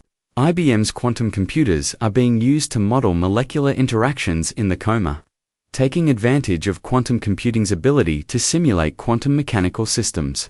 While not yet practical for routine use, these experiments are paving the way for future computational astronomy. The archival value of 3I Atlas observations cannot be overstated. Long after the comet has left our solar system, these observations will continue to yield discoveries. Data that seems unremarkable today might hold the key to understanding questions we haven't even thought to ask yet. This is why such effort goes into preserving and documenting the observations. The Planetary Data System at NASA is creating a permanent archive of 3I Atlas observations. This isn't just copying files to a hard drive. It involves creating detailed metadata, documenting calibration procedures, and ensuring the data will be readable decades from now. File formats that seem standard today might be obsolete in 20 years, so data is stored in simple, well-documented formats. The legal and ethical frameworks surrounding 3I Atlas observations reflect astronomy's collaborative culture. Data from most professional telescopes becomes public after a proprietary period, typically 1 year. But for 3I Atlas, many teams are waiving this period, making their data immediately available. This openness accelerates discovery, but also raises questions about credit and publication rights. International agreements govern the sharing of telescope time for urgent observations like 3I Atlas. The International Astronomical Union can trigger target of opportunity observations at telescopes worldwide. This system, developed for observing supernova and gamma-ray bursts, has been adapted for interstellar objects. It ensures that no matter where in the sky an interstellar object appears, telescopes will be available to observe it. The economic impact of the technology developed for astronomy often goes unrecognized. The CCD detectors used in every digital camera were pioneered for astronomy. The image processing algorithms that enhance photos on your smartphone were first developed to sharpen telescope images. The atomic clocks that enabled GPS were refined for radio astronomy. The technologies being developed to study 3I Atlas will likely have applications we can't yet imagine. Looking at the environmental considerations, modern observatories are increasingly conscious of their impact. The electricity to run large telescopes and supercomputers is substantial. Many observatories are transitioning to renewable energy. The Atacama Desert, home to many telescopes, has some of the world's best solar energy potential. ALMA gets much of its power from solar panels, making it one of the greenest major scientific facilities. The dark sky preservation efforts, sparked partly by astronomy, benefit everyone. The same light pollution that hampers observations of 3I Atlas also disrupts ecosystems and human health. Astronomers have been at the forefront of promoting responsible lighting that preserves the night sky while maintaining safety and security. As we near the end of Part 3, it's worth reflecting on the remarkable convergence of technology, human ingenuity, and international cooperation that makes the study of 3I Atlas possible. From the mountaintops of Hawaii to the plains of West Virginia, from the Atacama Desert to the vacuum of space, humanity has created a network of eyes watching this interstellar visitor. This technological symphony, thousands of mirrors, millions of detectors, billions of calculations per second, all focused on a chunk of ice and rock a few miles across and hundreds of millions of miles away. It's simultaneously humbling and inspiring. Humbling because it reminds us how small we are in the cosmic scheme. Inspiring because it shows what we can achieve when we work together toward a common goal. The study of 3I Atlas represents the culmination of centuries of astronomical advancement. From Galileo's first telescope to the James Webb Space Telescope, from photographic plates to quantum computers, each generation has built on the achievements of the previous, expanding our ability to explore the universe. In Part 4, we'll explore what 3I Atlas means for our understanding of planetary systems, the search for life, and our place in the cosmos. We'll examine how this interstellar visitor is reshaping fundamental questions about the formation of solar systems and the distribution of the building blocks of life throughout the galaxy. The technology has shown us how we study 3I Atlas. Next, we'll explore what these studies are teaching us about the universe and our place within it. Part 4, as I record this in late September 2025. We stand at a remarkable moment in human history. For thousands of years, humans have looked up at comets with wonder and sometimes fear, seeing them as omens or messages from the gods. Now, for the first time, we're studying a comet that truly is a message from beyond, not from gods, but from another star system, carrying information about worlds we'll never see directly. The implications of 3I Atlas begin with something fundamental: the realization that our solar system is not isolated. We've always known intellectually that stars move through the galaxy, that solar systems must occasionally come close to each other. But 3I Atlas makes this abstract knowledge tangible. Here is actual material from another star system passing through our cosmic neighborhood. It's like finding a message in a bottle on a beach, except the ocean is interstellar space, and the message is written in the language of chemistry and physics. Let's start with what 3I Atlas is teaching us about planetary system formation. The classical model of how solar systems form, the nebula hypothesis, suggests that stars and planets form from the gravitational collapse of a cloud of gas and dust. As this cloud collapses, it spins faster and flattens into a disk. The star forms at the center, while planets coalesce from material in the disk. Comets, in this model, are the leftover building blocks, the cosmic rubble that didn't get incorporated into planets. But 3I Atlas is showing us that this process might be far more varied than we thought. The unusual chemical composition, particularly the high carbon dioxide to water ratio and the exotic organic molecules, suggests formation conditions very different from our own solar system. Dr. Michael Henderson at the Carnegie Institution has been running sophisticated chemical models trying to reproduce the composition of 3I Atlas. His results suggest that the comet formed in a disk that was either much colder than our own solar system's primordial disk, or one that had a fundamentally different chemical starting point. Think about what this means. If the basic ingredients vary from one stellar system to another, then the planets that form must also vary.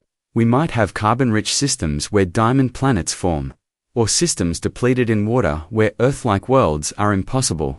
3I Atlas is our first direct sample of this cosmic diversity, a glimpse into the vast range of possible worlds.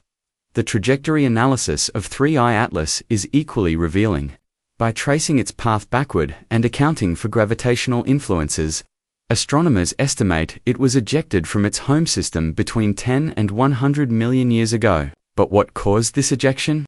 The extreme velocity suggests a violent event, perhaps a close encounter with a gas giant planet, or even more dramatically, the gravitational chaos of a binary star system.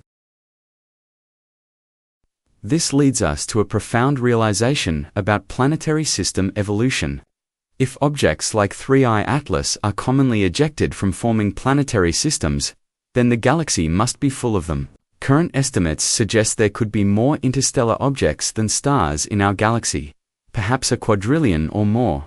We're swimming in a vast sea of cosmic wanderers, each one a messenger from another world. Dr. Lisa Zhang at the Institute for Advanced Study has calculated that over the 4.6 billion-year history of our solar system, thousands of interstellar objects the size of 3I Atlas or larger must have passed through. Some would have come much closer to Earth than 3I Atlas will. A few might even have impacted Earth, delivering exotic materials and possibly organic compounds from other star systems. This raises a fascinating possibility called lithopanspermia, the idea that life, or at least the building blocks of life, could be transferred between star systems by rocky or icy bodies. While 3I Atlas itself certainly doesn't carry life, it's been exposed to millions of years of sterilizing cosmic radiation. It does carry complex organic molecules. If such objects occasionally impact planets, they could seed them with the chemical ingredients necessary for life. The detection of unusual organic compounds in 3I Atlas has energized the astrobiology community. We're seeing molecules that are rare in our solar system but might be common elsewhere. This suggests that the chemistry leading to life might follow different pathways in different stellar systems. Life elsewhere might be based on a different suite of organic molecules, adapted to the specific chemical environment of their home system. Dr. Sarah Martinez at the Astrobiology Institute explains it this way. Imagine if life is like cooking, and organic molecules are the ingredients. We've been studying Earth life, which is like studying only Italian cuisine. 3I Atlas is showing us that other stellar systems might have completely different ingredients, like discovering Asian or Mexican cuisine for the first time. The basic principles might be the same, but the specific recipes could be vastly different. The implications for the search for extraterrestrial intelligence are equally profound. If interstellar objects are common, they could theoretically be used for interstellar communication or even transportation. While 3I Atlas is definitely natural, the concept of artificial interstellar objects is no longer pure science fiction. Some scientists have proposed that advanced civilizations might send probes disguised as natural objects, or might even engineer asteroids or comets as long-duration spacecraft. This idea, while speculative, has led to serious scientific proposals.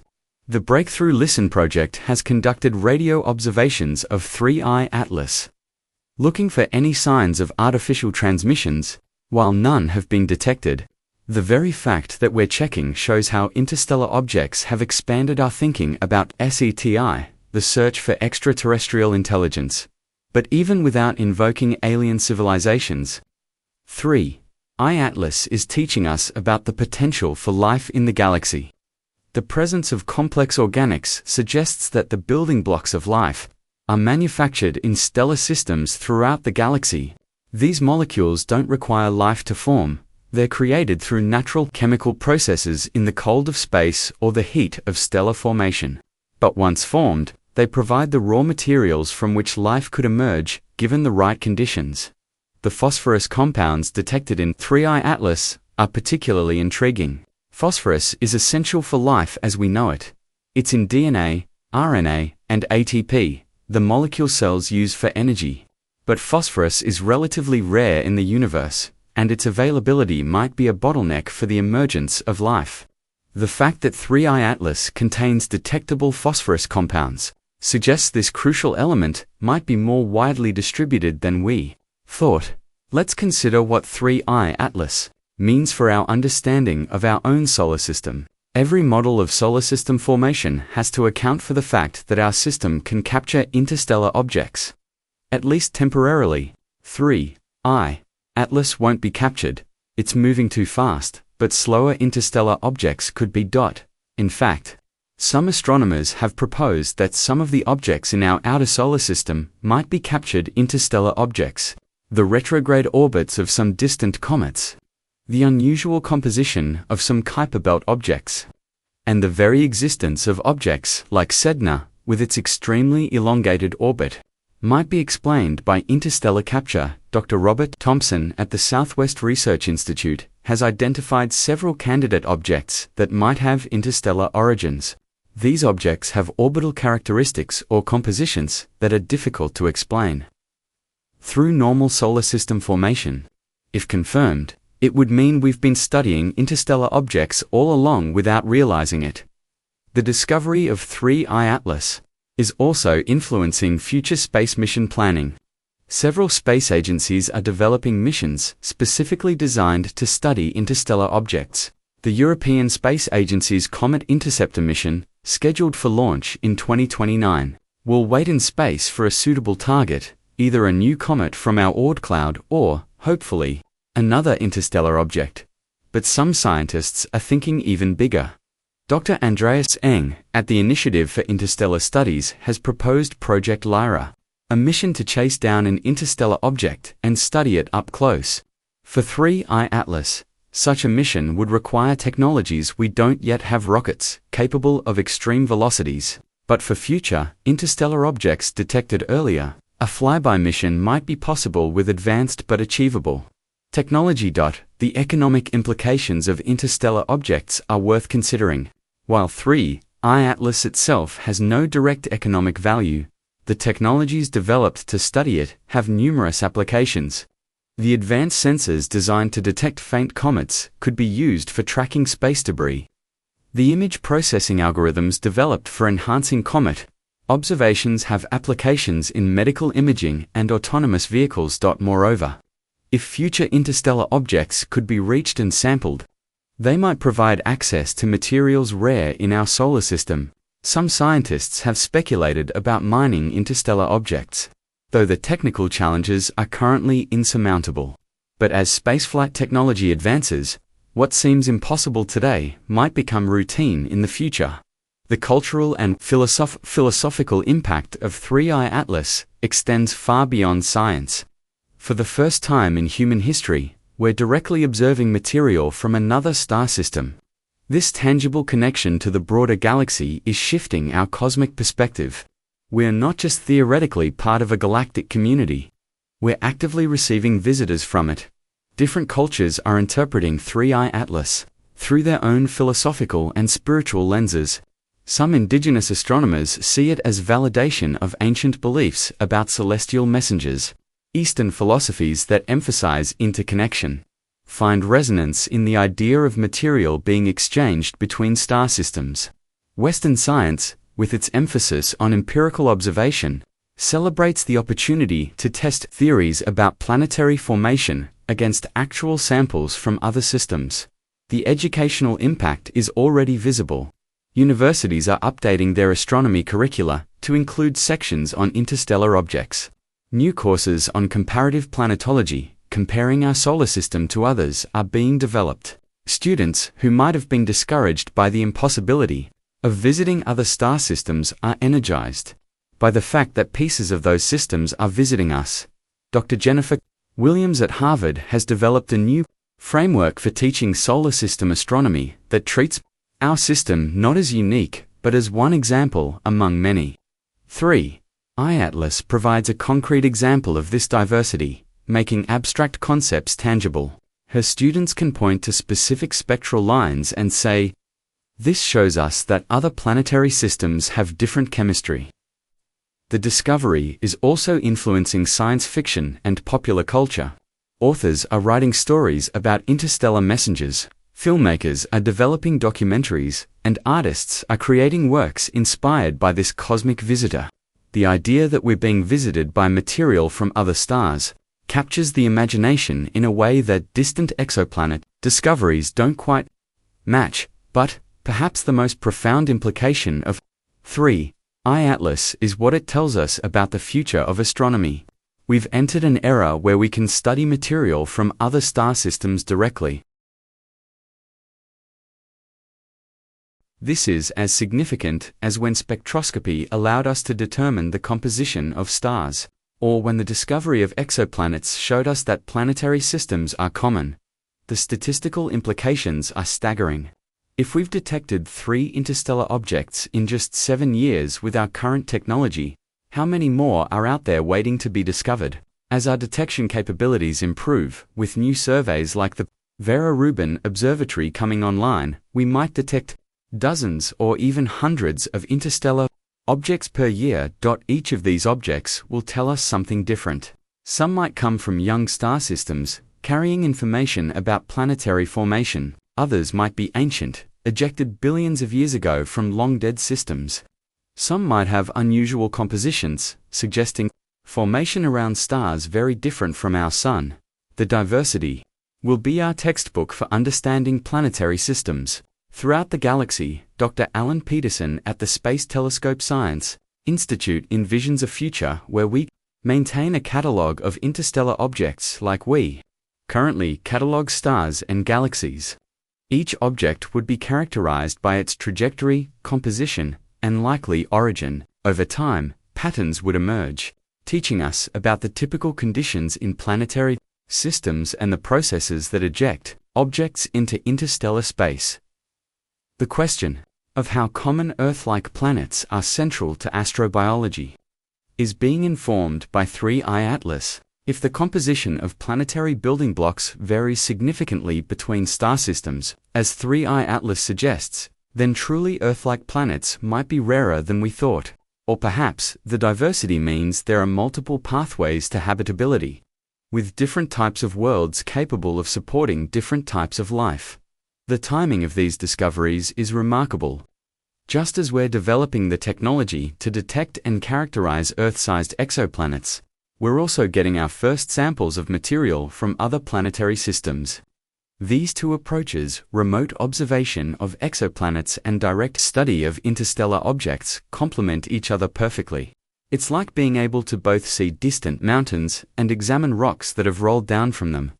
The interdisciplinary nature of 3I Atlas research is breaking down traditional boundaries in science. Astronomers are working with chemists to understand unusual molecules. Planetary scientists are collaborating with nuclear physicists to interpret isotope ratios. Computer scientists are teaming with geologists to model the internal structure of the comet. This cross-pollination of ideas is accelerating discovery and creating new fields of study. Consider the emerging field of galactic archaeology. Just as archaeologists on Earth piece together ancient civilizations from fragments of pottery and tools, galactic archaeologists aim to reconstruct the history of star formation and planetary system evolution from objects like 3I Atlas. Each interstellar object is an artifact from another place and time, carrying information about conditions in the galaxy. Millions or billions of years ago, the preservation of this information is remarkable. Space is the ultimate deep freeze, preserving chemical and isotopic signatures for eons. 3I Atlas has been in cold storage since it was ejected from its home system.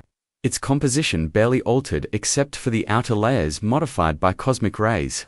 When we observe its outgassing, we're seeing material that's been preserved since the era when its home system was young. This preservation makes interstellar objects time machines of a sort. The organic molecules in 3I Atlas might have formed when its parent star was still surrounded by a protoplanetary disk, when planets were still accreting from cosmic dust. By studying these molecules, we're looking back in time to an era we can't observe directly in our own solar system, because all evidence has been processed by billions of years of solar system evolution. The role of chance in these discoveries adds an element of excitement to astronomy. We had no way to predict when or where 3I Atlas would appear. It happened to pass through our solar system at just the right time, when we had the technology to detect it, and the pronotific framework to understand its significance. If it had arrived a century earlier, it would have passed unnoticed. A century later, and we might have had even better tools to study it. This element of chance raises questions about what we're missing. How many interstellar objects pass through undetected because they're too small, too dark, or passing through regions of the solar system we're not monitoring. The three we've detected are almost certainly just the tip of the iceberg. There could be hundreds of smaller interstellar objects passing through the inner solar system each year. The search for patterns among interstellar objects is just beginning. With only 3 examples, it's hard to draw broad conclusions. But already, we see diversity. Oumuamua was apparently inactive and had a bizarre shape. Borisov looked remarkably like our own comets in many ways. 3. I-Atlas has a composition unlike anything in our solar system. This diversity itself is informative, suggesting that interstellar objects come from a wide range of environments and have experienced different evolutionary pathways. As we accumulate more examples, we'll be able to ask deeper questions. Are there families of interstellar objects from the same source? Can we identify objects ejected by supernova versus those ejected by planetary migration? Are there systematic differences between objects from different regions of the galaxy? These questions couldn't even be formulated before the discovery of interstellar objects. Now they're driving research programs that the possibility of interstellar meteorites adds another dimension to this research. If smaller interstellar objects regularly impact Earth, some of their material might survive to the surface as meteorites. Identifying such meteorites would be challenging. Their isotope ratios might be unusual, but not impossibly so. Several research groups are now re-examining unusual meteorites to see if any might have interstellar origins. Dr. Maria Rodriguez at the Johnson Space Center is leading an effort to establish criteria for identifying interstellar meteorites. She's examining meteorites with unusual isotope ratios, particularly those that don't fit into any known solar system families. While no confirmed interstellar meteorites have been identified yet, the search is young, and detection techniques are improving. The implications for planetary defense are worth considering. While 3I Atlas poses no threat to Earth, the existence of interstellar objects adds a new dimension to impact risk assessment. Interstellar objects approach from different directions and at higher velocities than solar system objects. While impacts would be extremely rare, they would be harder to predict, and potentially more energetic. This has led to proposals for enhanced sky surveys, specifically designed to detect fast-moving objects approaching from unusual directions. The Vera Rubin Observatory, with its wide field of view and rapid surveying capability, will be particularly valuable for this purpose. It should be able to detect interstellar objects much smaller and fainter than 3I Atlas, giving us a better understanding of the true population. The diplomatic and policy implications of interstellar objects are still being worked out. Who owns an interstellar object? If a future mission could capture one, who would have rights to study it?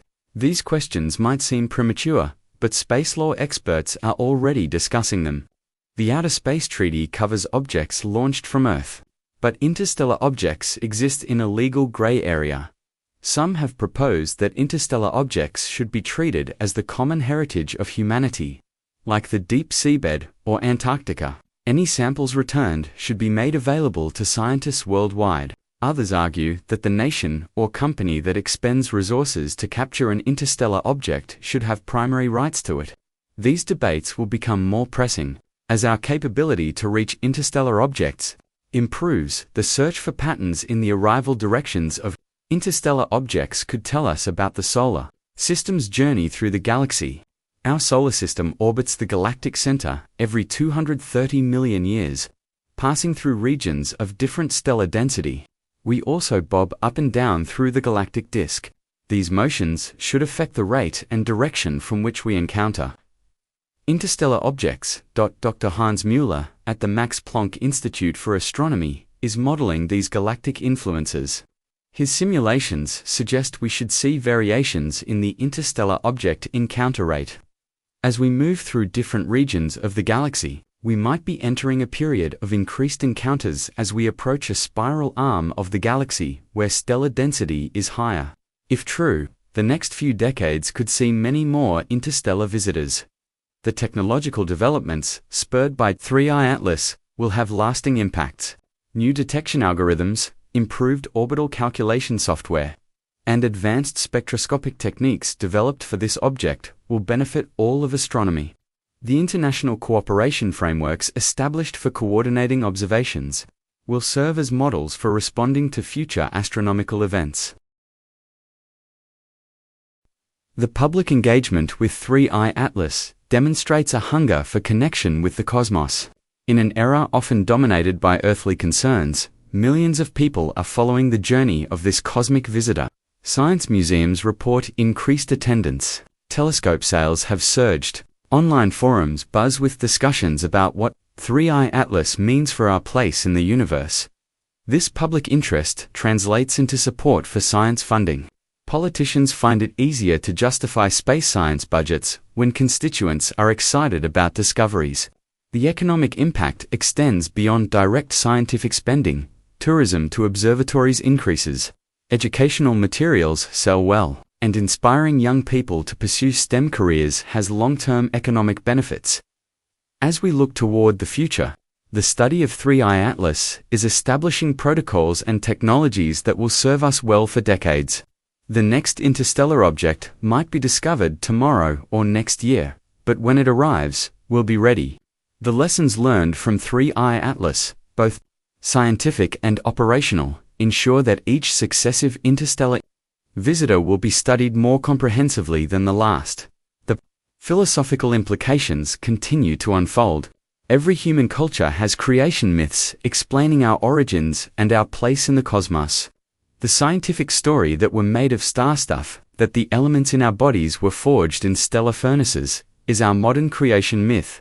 3I Atlas adds a new chapter to this story. We're not just made of star stuff from our own stellar neighborhood. We're occasionally visited by star stuff from across the galaxy. In the grand narrative of cosmic evolution, interstellar objects like 3I Atlas are the threads that weave the galaxy together. They carry information between star systems, potentially spread organic molecules, and serve as testimonies to the diversity of planetary systems. They remind us that our solar system is not a closed box, but part of a vast, interconnected galactic ecosystem. Part 5, ASI record this final segment in late September 2025. We stand just weeks away from perihelion, the moment when 3I Atlas makes its closest approach to our Sun. The astronomical community is holding its collective breath. Everything we've learnt so far has been prologue to this main event.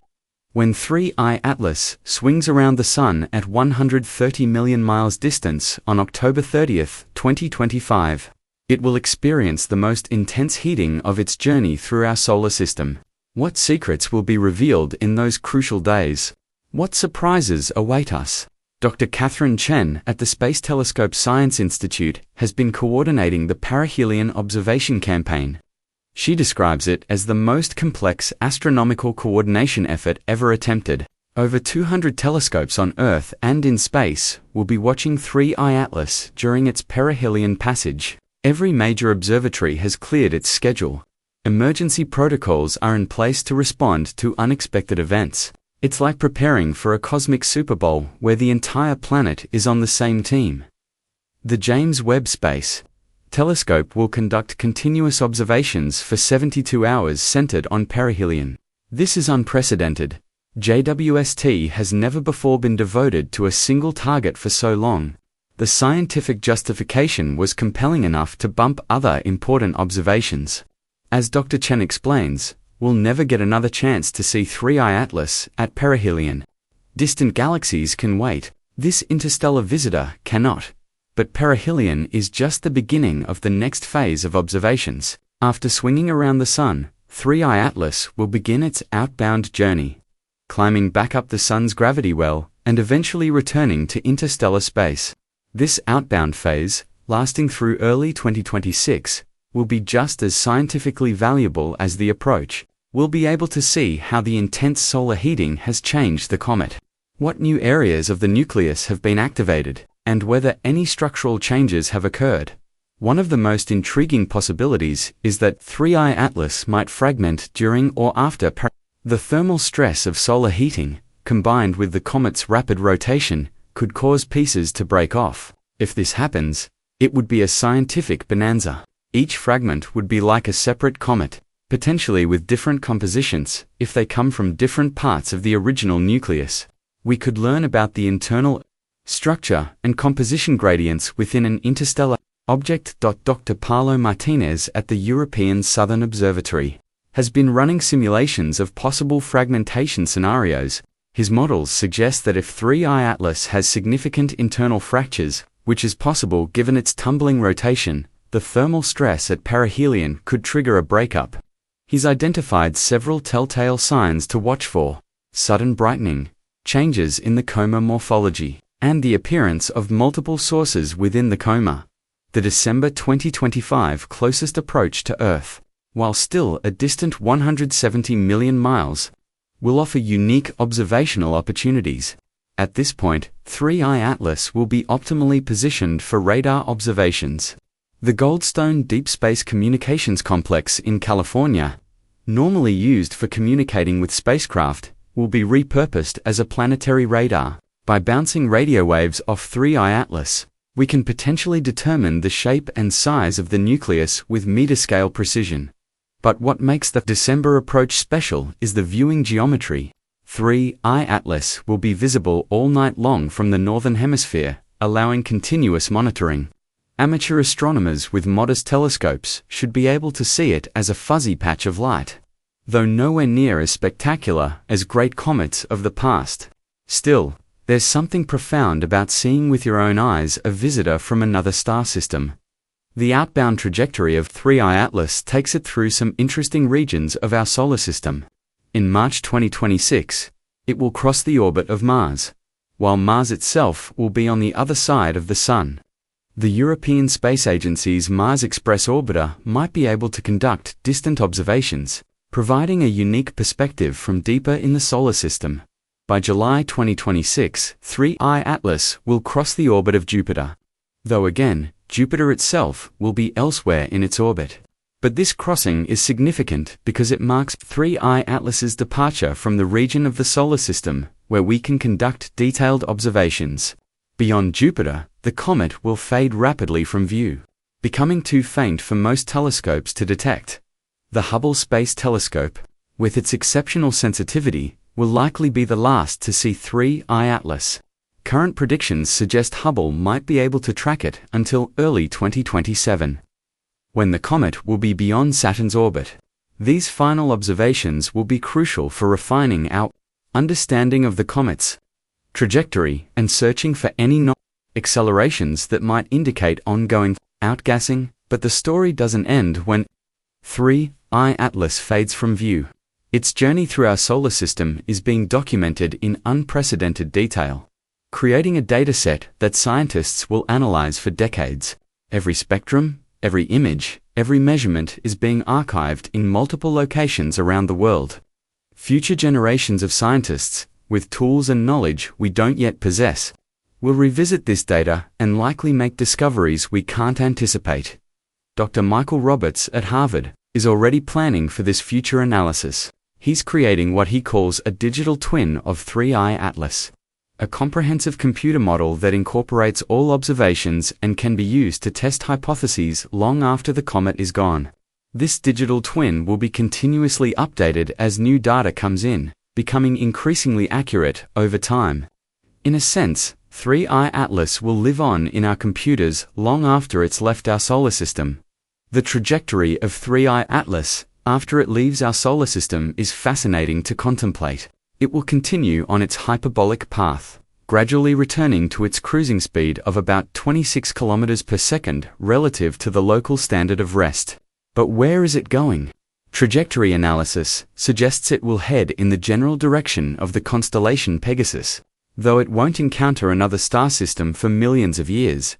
The next close stellar encounter for 3I Atlas will likely be with a red dwarf star about 2.3 million years from now, passing within a few lights, but this encounter won't be close enough to significantly alter its trajectory. 3I Atlas is destined to wander the galaxy for billions of years, occasionally passing through star systems but never being captured.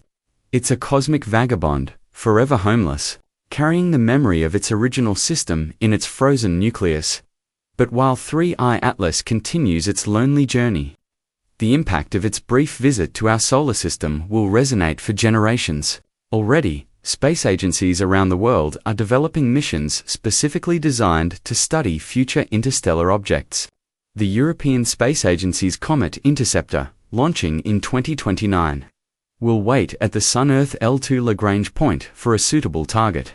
When an interstellar object is discovered, the spacecraft will have months or years to intercept it, conducting a close flyby and possibly even deploying impactors to excavate subsurface material.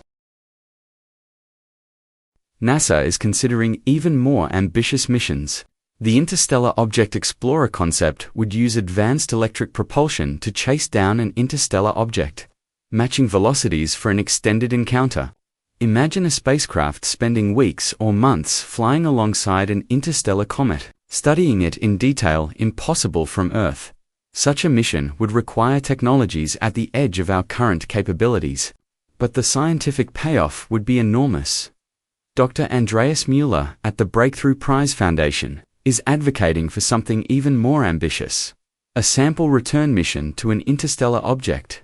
Using a combination of solar sails and ion propulsion, a spacecraft could potentially catch up to a future interstellar object, collect samples, and return them to Earth.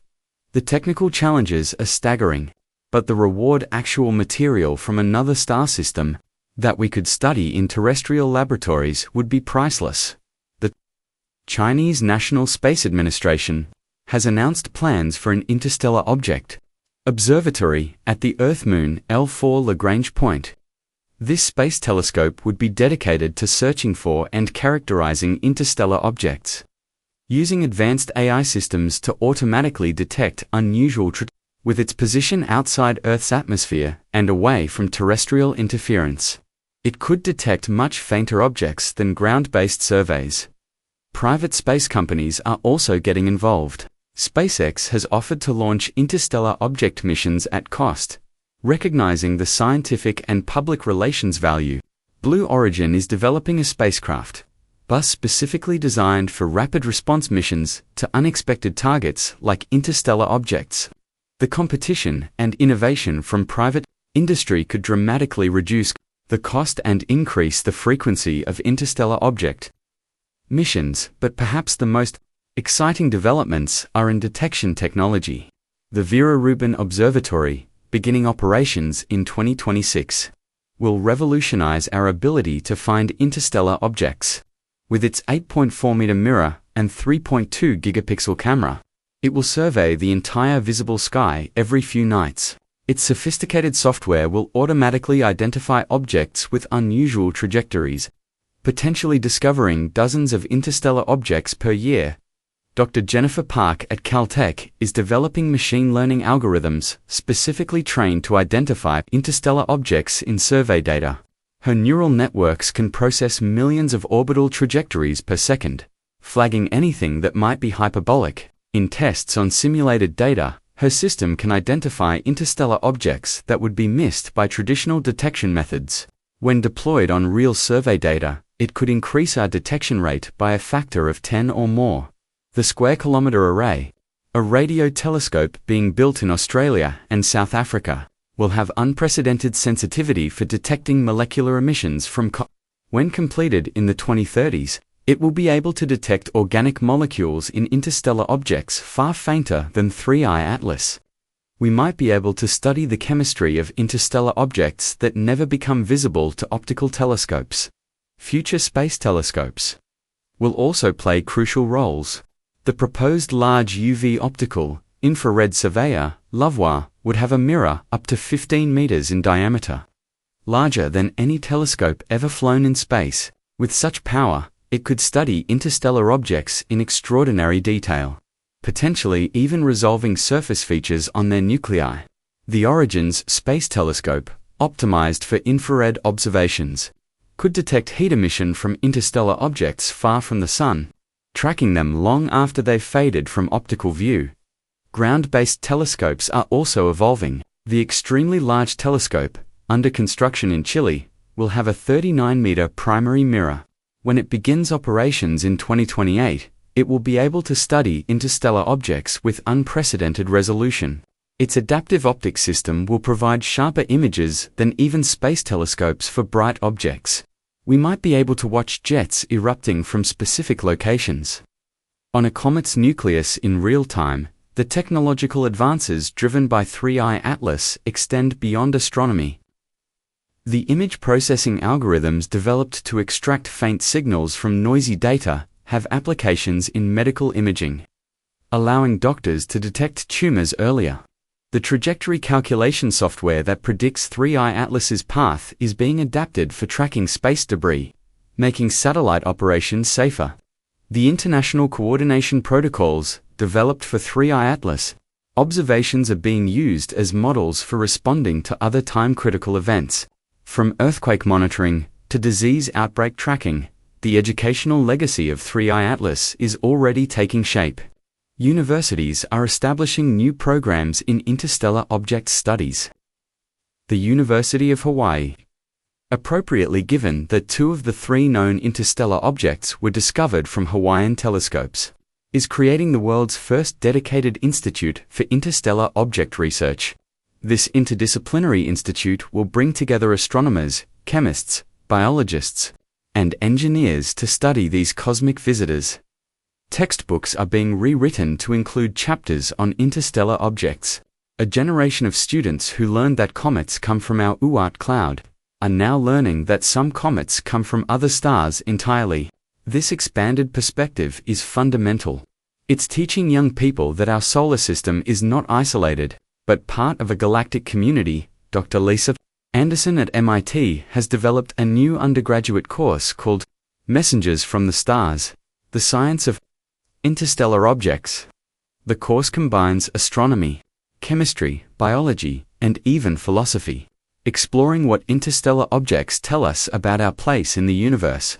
The course has proven so popular that it's being adapted into a massive open online course MOOC that will be available worldwide. The cultural impact of 3i Atlas continues to grow. Science fiction authors are writing stories inspired by interstellar visitors. Musicians are composing symphonies that translate the comet's spectral data into sound. Artists are creating installations that help people visualize the vast scales of interstellar space. This cultural flowering shows how scientific discoveries can inspire creativity across all human endeavors. Documentary filmmakers are already at work on films about 3i Atlas. Unlike previous astronomical documentaries that relied heavily on animation and artistic interpretation, these films will feature actual footage of an interstellar object. The dramatic arc, discovery, investigation, perihelion passage, and departure provides a natural narrative structure. These films will bring the excitement of interstellar astronomy to millions of people worldwide. The philosophical implications of 3i Atlas continue to ripple outward. Philosophers are grappling with what it means for human identity that we're regularly visited by material from other star systems. Theologians are considering how interstellar objects fit into various religious cosmologies. Ethicists are debating our responsibilities toward these cosmic visitors. Should we alter them through sample collection or observe without interference? Dr. Robert Chang, a philosopher of science at Oxford, argues that 3i Atlas represents a new category of scientific object, something that's simultaneously utterly foreign and intimately connected to us. Foreign because it comes from an unimaginably distant place and time. Connected because it's made of the same fundamental particles as everything in our solar system, obeying the same laws of physics, participating in the same cosmic story. The economic implications of interstellar object research are becoming clearer. The technology development, the international collaboration, the public engagement, all of this has economic value. A recent study by the Space Economy Institute estimated that the global economic impact of 3i Atlas research will exceed $10 billion over the next decade. This includes direct scientific spending, technology spin-offs, educational benefits, and tourism impacts. Some entrepreneurs are already thinking about the commercial possibilities of interstellar objects. While 3i Atlas itself is far too distant and fast-moving to be commercially exploited, future interstellar objects might pass closer to Earth. If we could capture such an object, it might contain rare materials or scientifically valuable samples that could be sold to research institutions. The legal and ethical frameworks for such activities are still being debated. The search for patterns among interstellar objects is beginning to yield insights. With 3 examples, we can start to see trends. All 3 have been relatively small, a few miles across at most. All 3 have had high velocities, suggesting violent ejection events, but they've also shown remarkable diversity in composition and behavior. This combination of commonalities and differences is teaching us about the processes that create and eject interstellar objects. Statistical analysis suggests we're seeing only the tip of the iceberg. For every 3 Atlas-sized object we detect, there must be thousands of smaller ones we miss. The galaxy could be filled with interstellar pebbles, sand grains, even molecules, all carrying information about their home systems. We're swimming in a sea of interstellar material without realizing it. The possibility that Earth regularly accretes interstellar material is being seriously investigated. Dr. Susan Martinez at the Carnegie Institution calculates that Earth might gain several tons of interstellar material each year, mostly in the form of microscopic dust grains. This material would be mixed with the much larger influx of interplanetary dust, making it nearly impossible to identify. But, if we could isolate and study this interstellar dust, it would provide a continuous sampling of material from throughout the galaxy. As we look to the more distant future, the study of interstellar objects could become routine. Imagine a time when we've catalogued thousands of interstellar objects, each with its own unique chemistry and history. We could build a map of chemical variation across the galaxy, understand how planetary systems differ in different stellar environments, and perhaps even identify families of objects from the same source. The ultimate dream of many scientists is to send a probe to another star system. But interstellar objects offer an alternative. Instead of going to the stars, wait for pieces of the stars to come to us. Each interstellar object is a free sample from another star system, delivered to our doorstep by the dynamics of the galaxy. It's cosmic delivery service on a billions-year timescale.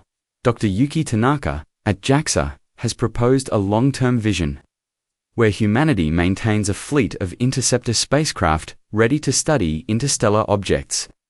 When a new object is discovered, the nearest interceptor would be dispatched for a close encounter.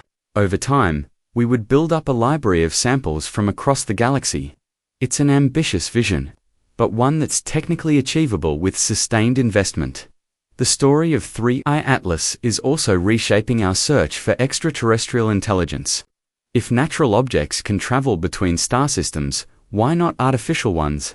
Some scientists propose that advanced civilizations might use interstellar objects as message carriers or even spacecraft. While 3I Atlas is definitely natural, future interstellar objects will be scrutinized for any signs of artificial origin or modification.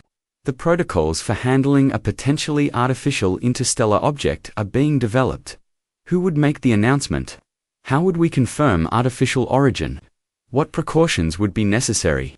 These might seem like science fiction scenarios, but the discovery of 3I Atlas has taught us that the unexpected can happen. Better to be prepared than caught off guard. As I record these final thoughts, 3I Atlas continues its approach to perihelion.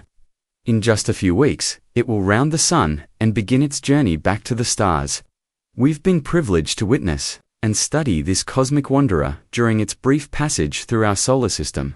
The data collected, the lessons learned, the questions raised, all of this will resonate for generations. But 3I Atlas is more than just a scientific curiosity. It's a reminder of our cosmic context. Every atom in our bodies, every molecule in our atmosphere, every rock on our planet was once inside a star. We are literally made of star stuff, as Carl Sagan famously said. But 3I Atlas shows us that we're not just made of star stuff from our own stellar neighborhood. The galaxy is constantly mixing and remixing material. Atoms from distant stars, molecules from alien worlds, the building blocks of life itself. All of this flows through the galaxy, connecting all star systems in a vast web of chemical exchange. When you look up at the night sky in December 2025, knowing that somewhere among those stars is a visitor from another solar system, remember that you're witnessing something profound. You're seeing evidence that our solar system is not alone, not isolated, but part of a galactic community. The stars are not just distant lights but neighborhoods, each potentially harboring worlds and wonders beyond our imagination. And occasionally, just occasionally, they send us messengers to remind us of our connection to the cosmos. The journey of 3I Atlas, from its violent ejection from an unknown star system, through millions of years of interstellar wandering, to its brief passage through our solar system, is a story of cosmic proportions, but it's also an intimate story, a reminder that even in the vast emptiness of space, connections exist. Matter and energy, information, and perhaps even life flow between the stars, weaving the galaxy into a unified whole.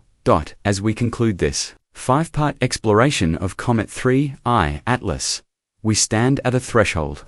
The age of interstellar astronomy has begun. 3I Atlas is not the first interstellar object to visit our solar system, it's the third we've detected, and countless others have passed unseen, but it won't be the last. Somewhere out there, the next interstellar visitor is already on its way, carrying its own cargo of secrets from another corner of our galaxy. The questions raised by 3I Atlas will drive scientific research for decades. How common are interstellar objects? What can they tell us about planetary formation in different environments? Do they play a role in spreading organic molecules or even life throughout the galaxy? Could we someday capture one and bring samples back to Earth? Might advanced civilizations use them for communication or transportation? These questions would have seemed like pure speculation just a decade ago. Now, thanks to 3I Atlas and its predecessors, they're the subject of serious scientific investigation. Grant proposals are being written, missions are being planned, new technologies are being developed. The interstellar age has begun, and we're privileged to witness its dawn. As 3I Atlas fades from view in the coming months, disappearing back into the darkness from which it came, it leaves behind a transformed scientific landscape. We now know that interstellar space is not empty but filled with wanderers. We know that material from other star systems regularly passes through our own. We know that the galaxy is more interconnected than we ever imagined. But perhaps, most importantly, 3I Atlas leaves us with a sense of wonder. In an age where it sometimes seems like all the great discoveries have been made, where the frontiers have all been explored, 3I Atlas reminds us that the universe still holds surprises. There are still mysteries to solve, still wonders to discover, still cosmic messages waiting to be decoded. The next time you see a comet in the night sky, remember 3I Atlas. Remember that some comets come not from the edge of our solar system, but from other stars entirely. Remember that we live in a galaxy where matter and information flow between star systems, where the atoms in your body might have originated in a dozen different stars, where the building blocks of life are scattered throughout space, like seeds waiting for the right conditions to bloom. This is the legacy of 3I Atlas.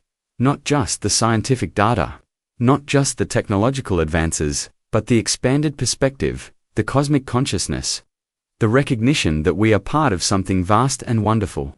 We are not alone in the universe, even if that companionship comes in the form of icy wanderers rather than alien civilizations. We are part of a galactic ecosystem, citizens of the Milky Way, participants in a cosmic story that began billions of years ago, and will continue for billions of years to come.